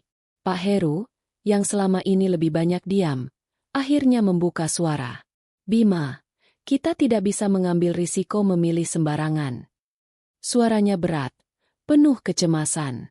Jika kita salah, semua ini tidak akan pernah berakhir. Santi menatap Pak Heru dengan cemas. Tapi apa yang harus kita lakukan? Kita sudah di ujung tanduk. Bima menarik napas panjang. Tubuhnya masih lemah karena kekuatan gelap yang terus menguji batasnya. Aku tahu satu hal, katanya dengan penuh tekad. Apapun pengorbanan yang kita bayar, kita harus melawan dan menghancurkan perjanjian ini. Pabrik ini harus berhenti. Namun, suara yang datang dari kegelapan itu, seolah tahu apa yang kami pikirkan. Kalian terlalu terburu-buru, katanya dengan tawa mengerikan yang bergema. Kalian pikir kalian bisa mengakhiri ini hanya dengan memilih? Tidak semudah itu. Secara tiba-tiba, semua cahaya di sekitar kami meredup, dan pabrik yang tampak hancur mulai berubah. Dinding-dindingnya tampak bernafas, seolah ada kehidupan yang lebih besar di dalamnya. Kami diselimuti oleh bayangan hitam, yang membuat kami semakin terperangkap dalam dunia yang asing ini. Kekuatan hitam itu menguasai setiap inci ruangan, mengubahnya menjadi tempat yang lebih gelap dan berbahaya. Pak Heru menatap Bima dengan putus asa. Apa yang harus kita lakukan sekarang? Tanyanya dengan suara lemah. Apa yang kita pilih? Tidak ada jalan keluar yang mudah. Bima menutup matanya, berusaha menghubungkan segala pemikiran yang berputar di kepalanya. Tiba-tiba, ia merasakan suatu kekuatan besar yang mulai bangkit di dalam dirinya, seakan ada energi yang lebih tinggi yang membimbing langkahnya. Kita tidak bisa mundur, kata Bima, mengangkat kepala dengan penuh keyakinan. Aku akan menghancurkan semuanya.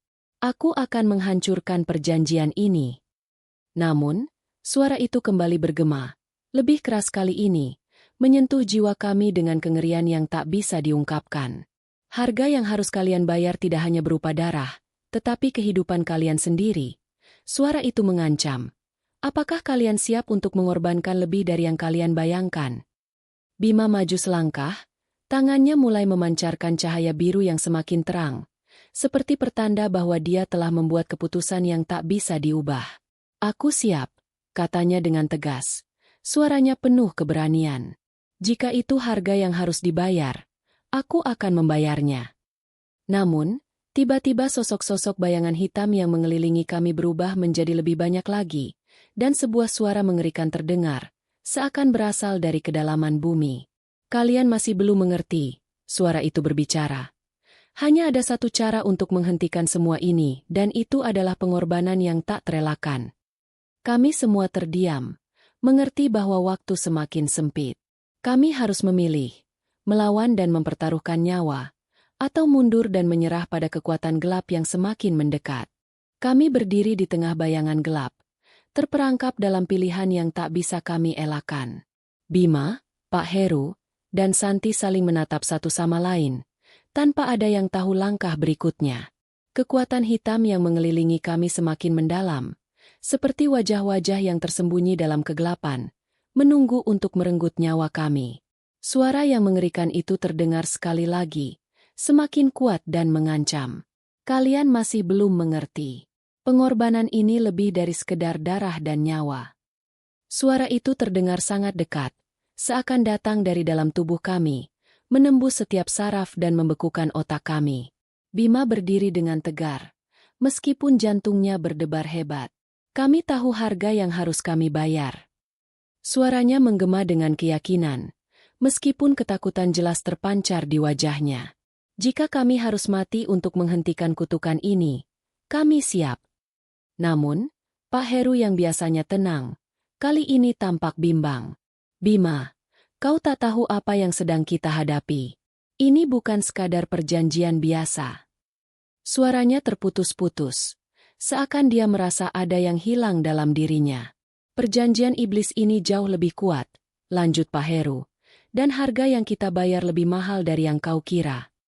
Di saat itu, Santi tiba-tiba terjatuh ke tanah, matanya terpejam rapat. Cahaya biru yang dulu muncul dari Bima kini menjalar ke tubuhnya, dan dia mulai merasakan apa yang mereka sebut sebagai pengorbanan terakhir. Santi, teriak Bima, sambil berlari menghampirinya. Namun, Santi hanya tersenyum lemah. Jangan khawatir, katanya dengan suara pelan. Ini adalah jalan yang harus kita tempuh. Santi mengangkat tangannya ke langit yang gelap, seakan meminta kekuatan dari tempat yang tidak bisa kami lihat.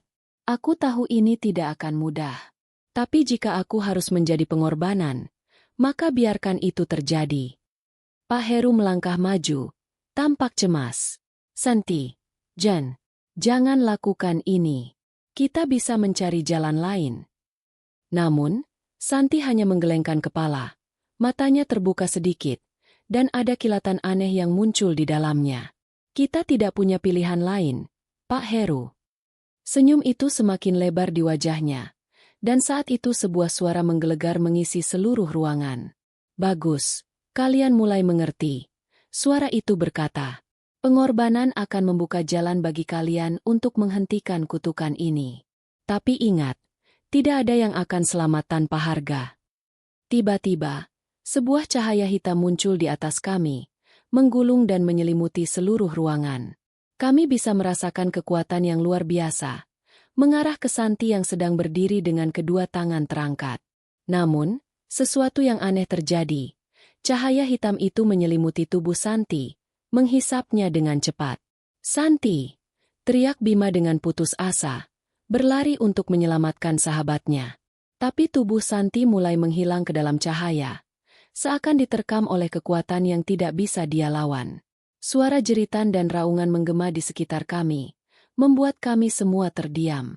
Santi telah menjadi bagian dari pengorbanan yang lebih besar, dan kini, semuanya bergantung pada apakah pengorbanan itu akan cukup untuk menghentikan kutukan yang ada. Saat cahaya itu memudar, kami menyaksikan keheningan yang mencekam. Tak ada lagi suara, hanya kekosongan yang menambah ketakutan dalam hati kami. Bima, Pak Heru, dan saya hanya bisa berdiri diam, merenung tentang apa yang baru saja terjadi. Apakah ini sudah berakhir? Tanya Pak Heru dengan suara gemetar, meskipun ia sendiri tidak yakin dengan jawabannya. Kami masih dikelilingi oleh kegelapan, dan kami tahu bahwa meskipun Santi telah memberikan dirinya sebagai pengorbanan, kutukan ini masih jauh dari selesai. Aku tidak tahu, jawab Bima pelan. Matanya menatap tempat kosong di mana Santi terakhir kali berdiri. Tapi kita harus terus maju. Tiba-tiba, suara itu kembali muncul, lebih keras dan lebih mengerikan. Kalian belum selesai. Santi telah memberi pengorbanannya, tapi jalan kalian baru dimulai. Jika kalian ingin menghentikan kutukan ini, kalian harus membayar dengan lebih banyak lagi. Kami tercengang. Apa maksudnya? Kami sudah kehilangan Santi, dan itu belum cukup? Apa lagi yang bisa kami berikan? Namun, suara itu segera menghilang, meninggalkan kami dalam kegelapan yang semakin dalam. Kami tidak tahu apa yang akan terjadi selanjutnya, tapi kami tahu satu hal, pengorbanan Santi belum berakhir. Dan kami akan menghadapi lebih banyak lagi untuk menghentikan kutukan yang melanda pabrik ini. Keheningan setelah suara itu menghilang terasa mencekam. Bima, Pak Heru, dan saya hanya bisa berdiri dalam kegelapan. Hati kami diliputi rasa cemas yang tak terkatakan. Perasaan seakan dunia ini menekan kami dari segala sisi, dan langkah-langkah yang kami ambil terasa seperti menuju jurang kehancuran. Santi telah memberikan dirinya sebagai pengorbanan, namun itu hanya memicu sesuatu yang jauh lebih besar. Tiba-tiba, suara itu kembali menggema. Kali ini lebih intens, lebih memaksa. Kalian benar-benar berpikir bisa melarikan diri dari perjanjian ini? Suara itu mengancam, seakan datang dari seluruh sudut ruang, mengepung kami. Tidak ada jalan mundur. Kalian harus membayar lebih. Kami merasakan getaran kuat di lantai. Pak Heru memegang tubuhnya, seakan merasakan ada sesuatu yang tak beres. Kita tidak punya pilihan, kata Pak Heru dengan suara berat. Ini lebih besar dari yang kita bayangkan. Kita harus melawan. Tapi bagaimana melawan sesuatu yang tak terlihat? Bagaimana melawan perjanjian dengan iblis yang telah merasuki pabrik ini selama bertahun-tahun? Tidak ada satupun dari kami yang tahu jawabannya. Namun, satu hal yang jelas, kami tidak bisa berdiam diri. Kami tidak bisa membiarkan kutukan ini berlanjut. Bima mengalihkan pandangannya ke meja besar di tengah ruangan, tempat di mana kami menemukan tulisan kuno yang membahas ritual pengorbanan. Ada sesuatu di sini, gumam Bima sambil membuka lembaran-lembaran catatan yang tersembunyi di bawah meja. Pak Heru mendekat, memperhatikan dengan seksama. Itu adalah sebuah petunjuk, katanya. Matanya menyipit membaca tulisan yang tampak seperti bahasa kuno yang terlupakan. Untuk mengakhiri kutukan ini, kita harus menghancurkan sumbernya. Dan sumber itu ada di dalam pabrik ini. Kami saling bertukar pandang. Perasaan tidak pasti semakin menyesakan. Tapi bagaimana kita bisa menemukan sumbernya? Tanya saya dengan cemas. Pabrik ini terlalu besar, dan kita sudah begitu dekat dengan batas kami. Kita harus kembali ke tempat pertama kali semuanya dimulai, jawab Pak Heru. Tempat yang tersembunyi, di bagian paling dalam pabrik. Bima mengangguk, meskipun matanya menunjukkan ketakutan yang mendalam. Itu satu-satunya cara. Kalau kita ingin menghentikan kutukan ini, kita harus masuk ke dalam, menemukan pusatnya, dan menghancurkannya. Kami pun memutuskan untuk melangkah lebih jauh, menuju ruangan paling dalam di pabrik, tempat yang tidak pernah kami datangi sebelumnya. Setiap langkah kami seakan semakin mendekatkan kami pada kehancuran, namun juga menjadi satu-satunya jalan untuk mengakhiri penderitaan ini. Begitu kami mencapai bagian terdalam pabrik, suasana semakin mencekam. Lampu-lampu di sepanjang koridor berkedip-kedip, seolah tidak mau menerangi jalan yang kami lalui. Angin dingin berhembus, membawa aroma busuk yang tidak bisa kami kenali. Kami berjalan dalam diam, hanya suara langkah kaki kami yang terdengar. Akhirnya, kami sampai di sebuah ruangan besar, penuh dengan mesin-mesin usang dan berkarat. Di tengah ruangan, ada sebuah altar besar, dipenuhi dengan noda darah kering yang sepertinya sudah ada sejak lama. Di atas altar, ada patung iblis yang tampak seperti menertawakan kami, dengan mata yang penuh dengan kejahatan. Ini dia, kata Pak Heru. Suaranya bergetar. Inilah pusatnya. Ini adalah sumber dari semua kutukan yang telah menghancurkan pabrik ini. Bima melangkah maju, wajahnya tegang. Kita harus menghancurkannya. Jangan biarkan benda ini tetap berdiri. Namun, saat Bima hendak menghancurkan patung itu, tiba-tiba, sesuatu yang mengerikan terjadi. Pintu-pintu ruangan tertutup dengan keras, dan suara gemuruh terdengar dari dalam tanah, seakan-akan dunia ini akan runtuh. Kalian tidak akan bisa keluar. Suara itu kembali terdengar, lebih keras dari sebelumnya. Tidak ada jalan untuk melarikan diri dari kutukan ini. Kalian sudah terikat pada perjanjian. Tiba-tiba, dari bawah altar, muncul bayangan gelap yang melilit tubuh kami, menarik kami ke dalam kegelapan yang lebih dalam. Bima dan saya berusaha melawan, namun kami merasa kekuatan yang sangat besar menahan kami. Pak Heru, meskipun sudah berusia lanjut, tetap berusaha keras untuk melepaskan diri, namun ia tampak kewalahan. Tidak, teriak Pak Heru, kita tidak boleh menyerah. Namun, saat itulah kami menyadari sesuatu yang lebih mengerikan. Kami tidak hanya berjuang untuk menghentikan kutukan ini, tapi kami juga harus bertarung dengan sesuatu yang lebih kuat dari iblis itu sendiri, sebuah kehadiran yang jauh lebih kuno. Tiba-tiba, patung iblis itu bergerak, dan sepasang mata merah menyala memandang kami dengan penuh kebencian. Kegelapan semakin menelan kami, dan kami tahu bahwa kami telah melangkah terlalu jauh. Kegelapan yang menyelimuti kami begitu pekat. Seakan-akan dunia ini tidak ada lagi selain kehancuran dan kegelapan yang tak terhingga. Patung iblis itu bergerak, dan wajahnya yang menyeramkan mengarah pada kami dengan sorot mata yang penuh kebencian. Kaki kami terpaku di lantai, tubuh kami terasa berat, seolah-olah dunia ini mencoba menghancurkan kami dari dalam. Kalian pikir bisa melawan takdir? Suara itu kembali bergema. Kali ini lebih jelas dan lebih tajam, menembus telinga kami. Perjanjian ini sudah ditentukan. Tak ada yang bisa mengubahnya. Kami bisa merasakan energi gelap yang mengalir dari patung itu, seolah-olah sesuatu yang lebih besar sedang menguasai tempat ini. Setiap langkah yang kami ambil terasa lebih berat, dan semakin dekat kami pada kegelapan, semakin tak ada jalan untuk mundur. Bima, Pak Heru, teriak saya. Mencoba untuk tetap tenang meski rasa takut menguasai hati. Kita harus menghancurkannya.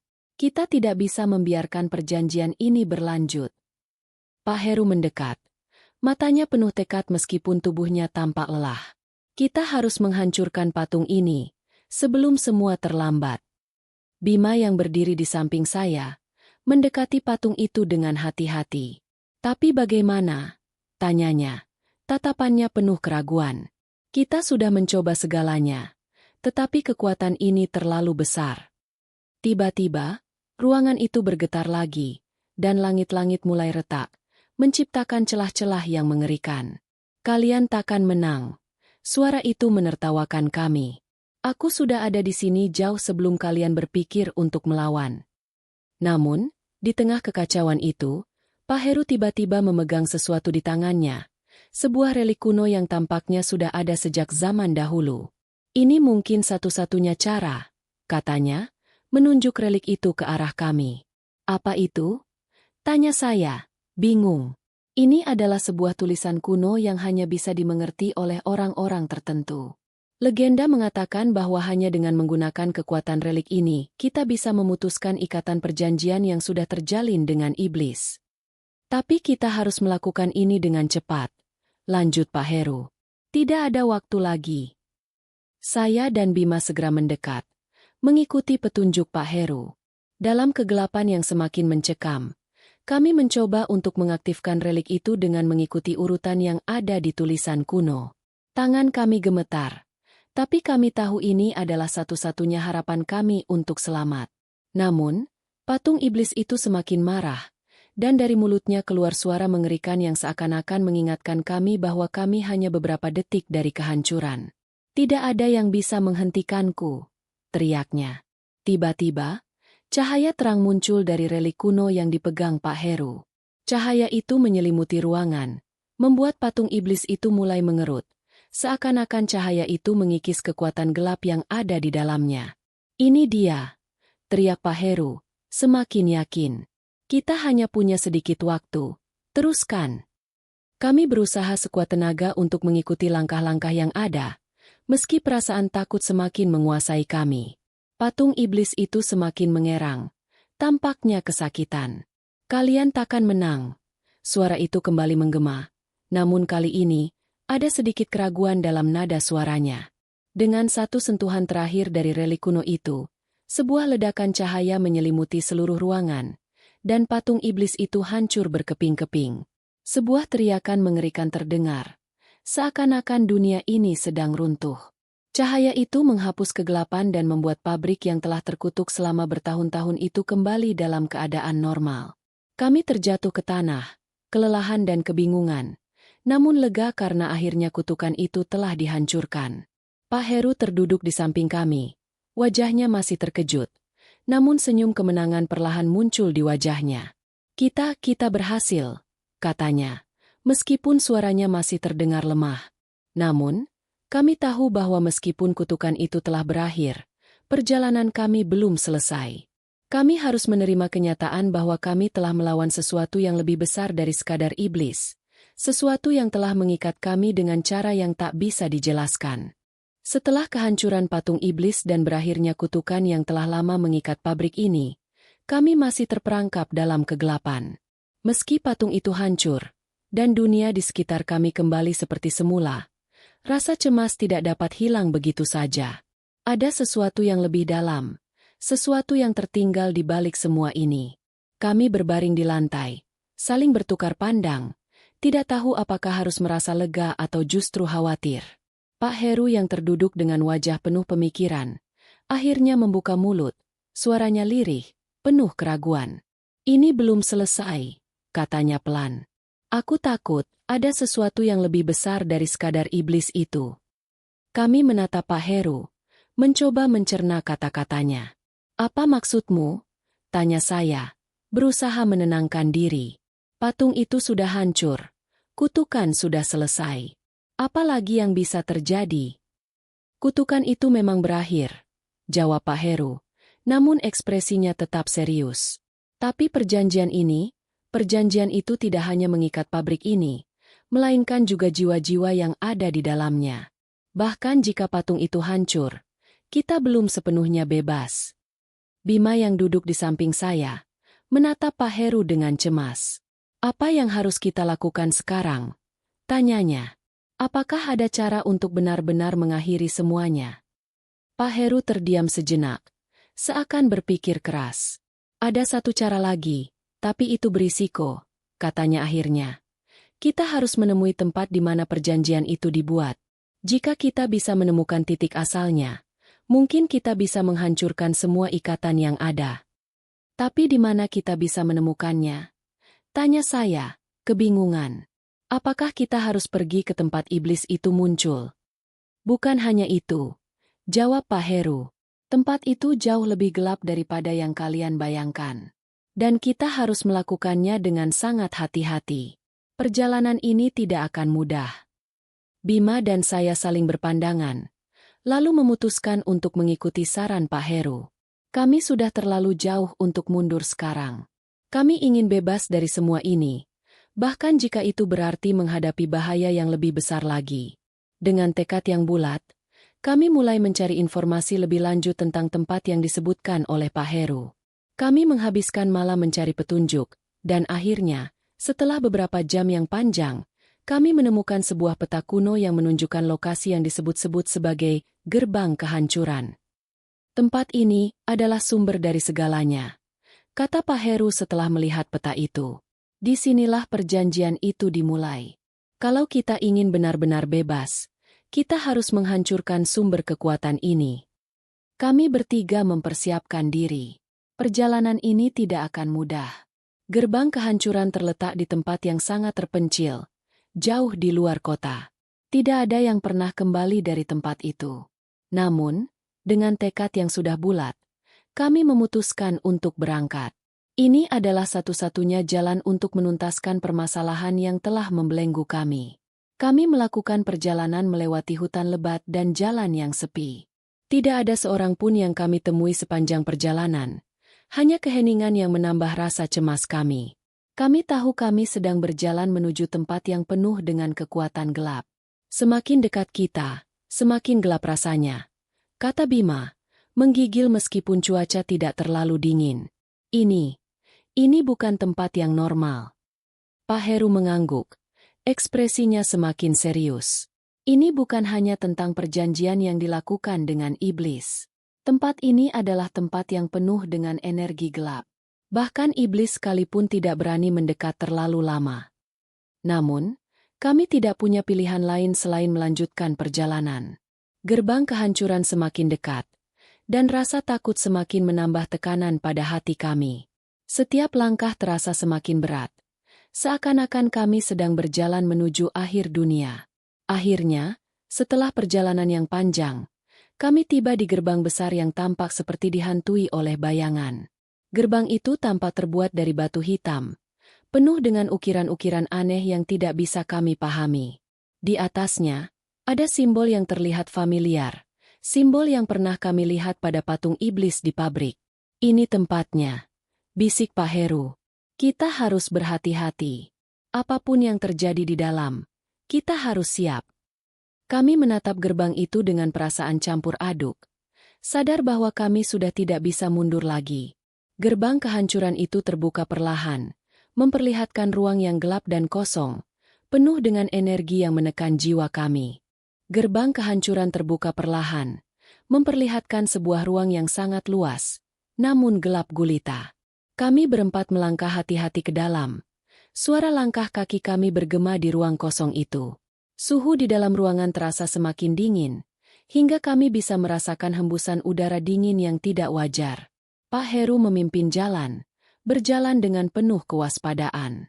Tempat ini bukan tempat manusia biasa, katanya. Suaranya berbisik. Kita harus hati-hati, karena kita bisa terperangkap dalam ilusi yang dibuat oleh tempat ini. Di sekitar kami, hanya ada dinding batu yang terlihat kuno dan penuh dengan ukiran aneh, mirip dengan simbol-simbol yang kami lihat di patung iblis di pabrik. Setiap simbol itu terasa berkaitan langsung dengan perjanjian yang pernah dibuat antara pabrik dan iblis. Perjanjian itu sungguh mengerikan, kata Bima, menatap ke sekeliling dengan ketakutan. Ini lebih buruk dari yang kita kira.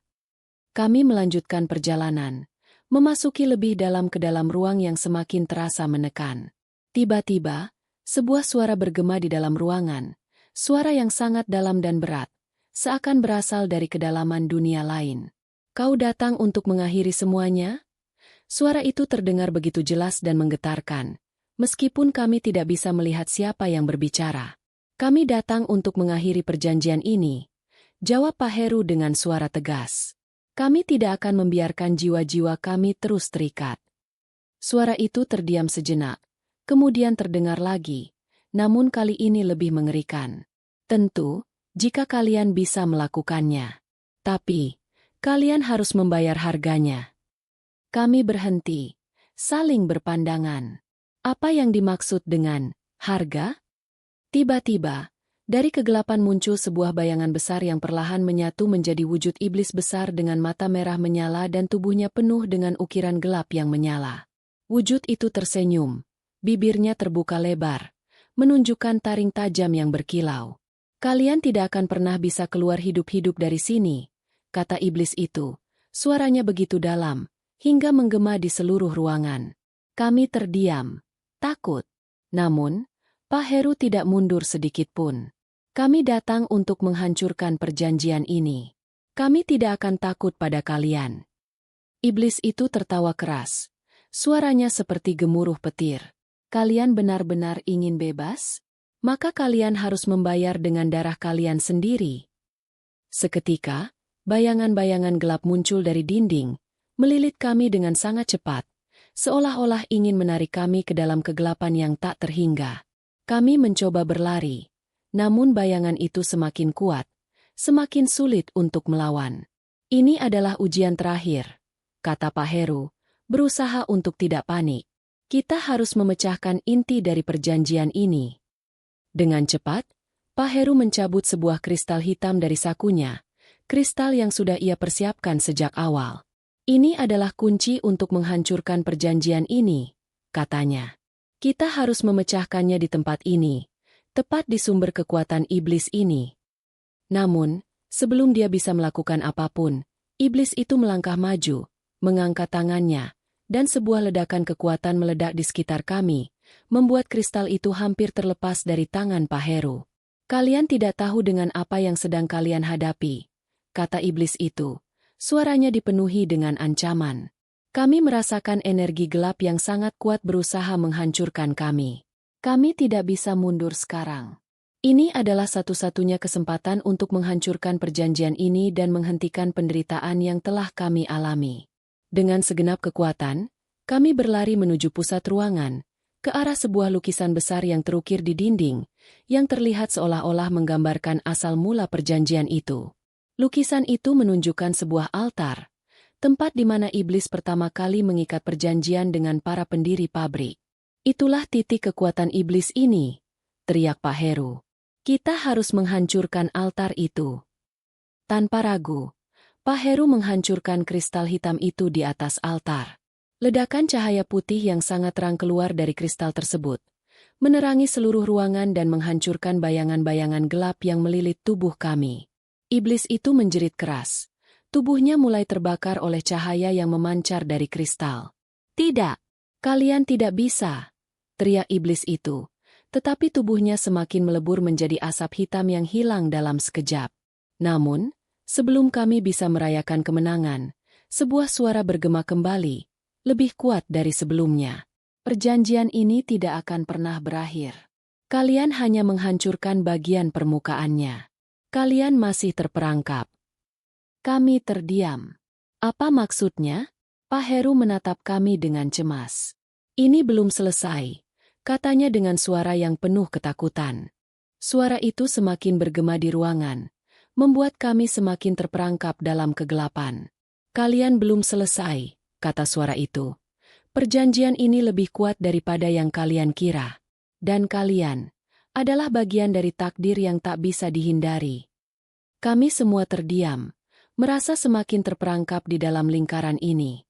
Bayangan hitam itu mulai mengelilingi kami lagi, seolah mengingatkan kami bahwa meskipun iblis itu telah menghilang, kekuatan gelapnya masih ada di sekitar kami.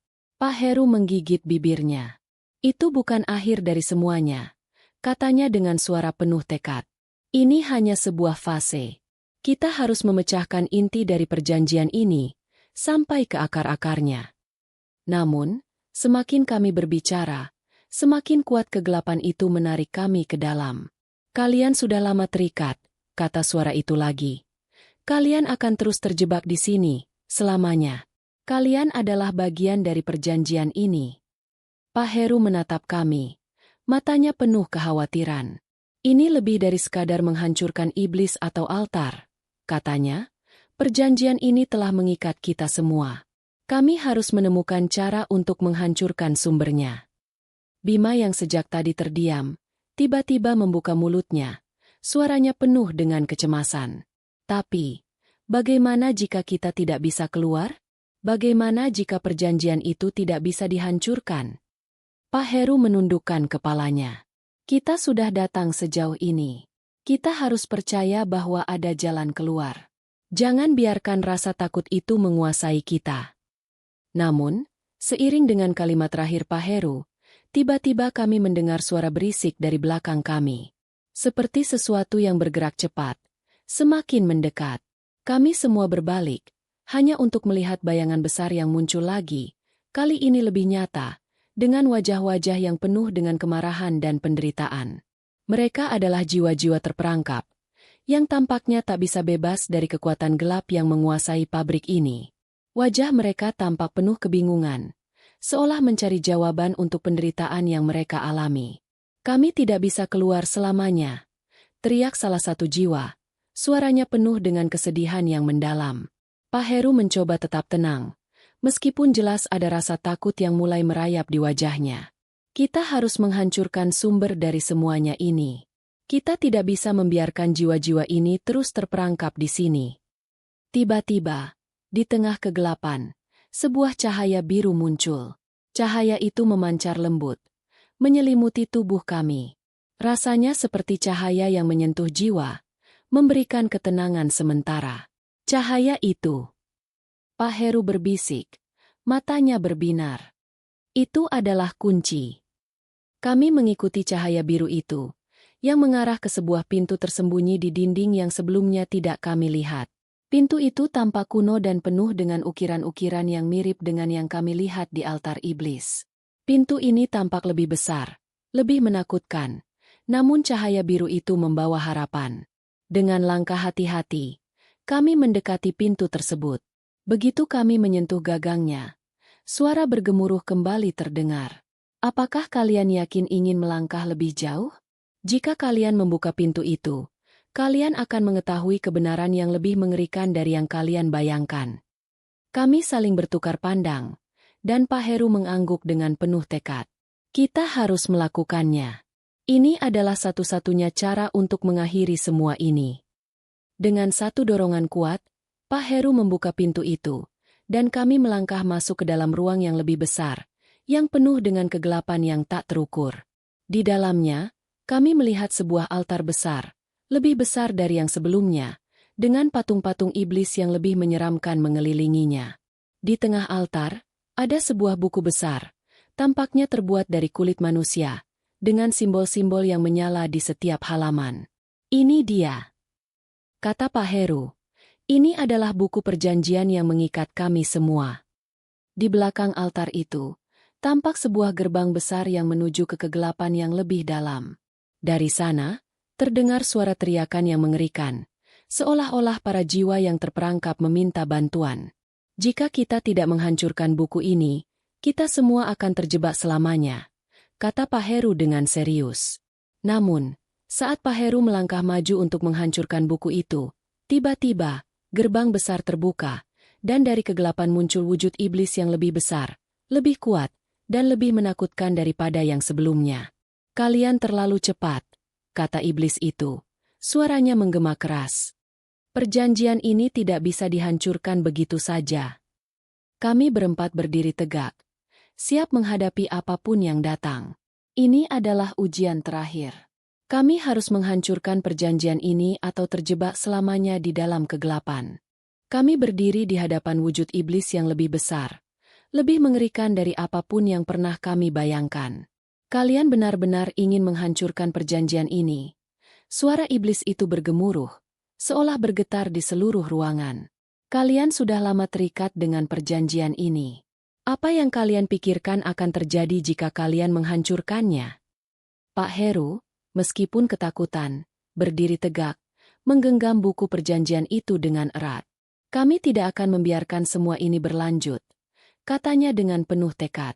Kami tidak akan terjebak selamanya. Ini adalah akhir dari semuanya. Iblis itu tertawa, namun tawanya terdengar kosong, penuh kebencian. Kalian bodoh, Katanya, kalian tidak tahu apa yang kalian hadapi. Kalian akan menyesal. Kami semua merasakan getaran kuat saat iblis itu melangkah maju. Setiap langkahnya membuat udara semakin berat, menambah rasa cemas yang kami rasakan.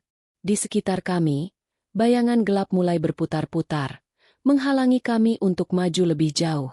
Pak Heru, yang masih memegang buku itu, mendekatkan diri ke altar. Kita tidak punya pilihan lain. Kita harus menghancurkan buku ini, apapun risikonya. Namun, sebelum ia bisa melangkah lebih jauh, iblis itu mengangkat tangannya dan menciptakan sebuah ledakan kekuatan yang membuat kami terlempar ke belakang. Kami terjatuh ke tanah, tubuh kami terasa berat, seakan dunia ini berusaha menelan kami hidup-hidup. Kalian tidak akan bisa menghancurkannya begitu saja, kata iblis itu. Wajahnya kini berubah menjadi lebih mengerikan, dengan mata merah menyala. Kalian terjebak dalam permainan yang sudah dimulai jauh sebelum kalian datang. Namun, Pak Heru bangkit lagi, wajahnya penuh tekad. Kami tidak akan menyerah. Kami telah melihat penderitaan para jiwa yang terperangkap. Kami tidak akan membiarkan mereka terus menderita. Bima, yang sejak tadi terdiam, akhirnya berbicara dengan suara keras. Tidak hanya mereka yang terperangkap, kita juga terperangkap. Sambil menahan rasa sakit dan ketakutan, kami semua berdiri. Kami tahu bahwa ini adalah pertempuran terakhir, keputusan yang akan menentukan nasib kami, nasib para jiwa yang terperangkap, dan bahkan nasib pabrik ini. Kami harus bertindak sekarang atau kami akan terjebak selamanya. Pak Heru melangkah maju dengan cepat, mengangkat buku perjanjian itu tinggi-tinggi, lalu menghantamkan buku itu ke altar dengan kekuatan penuh. Buku itu terbuka, dan cahaya putih yang sangat terang memancar keluar, mengelilingi kami semua. Iblis itu berteriak keras, seakan-akan kesakitan. Tidak, ia menjerit. Namun itu tidak cukup untuk menghentikan kekuatan yang sedang kami lepaskan.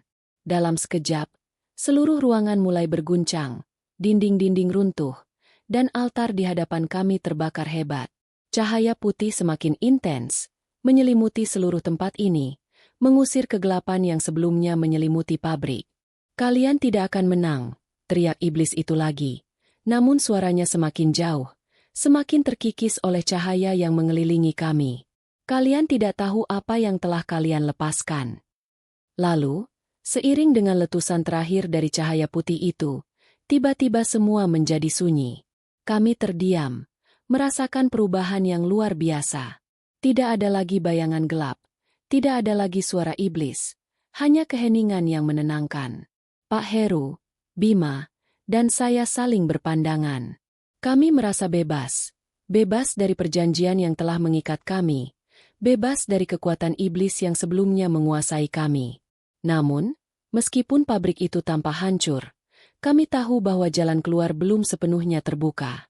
Jiwa-jiwa yang terperangkap kini tampak berterima kasih kepada kami, namun ada juga perasaan takut dan kecemasan.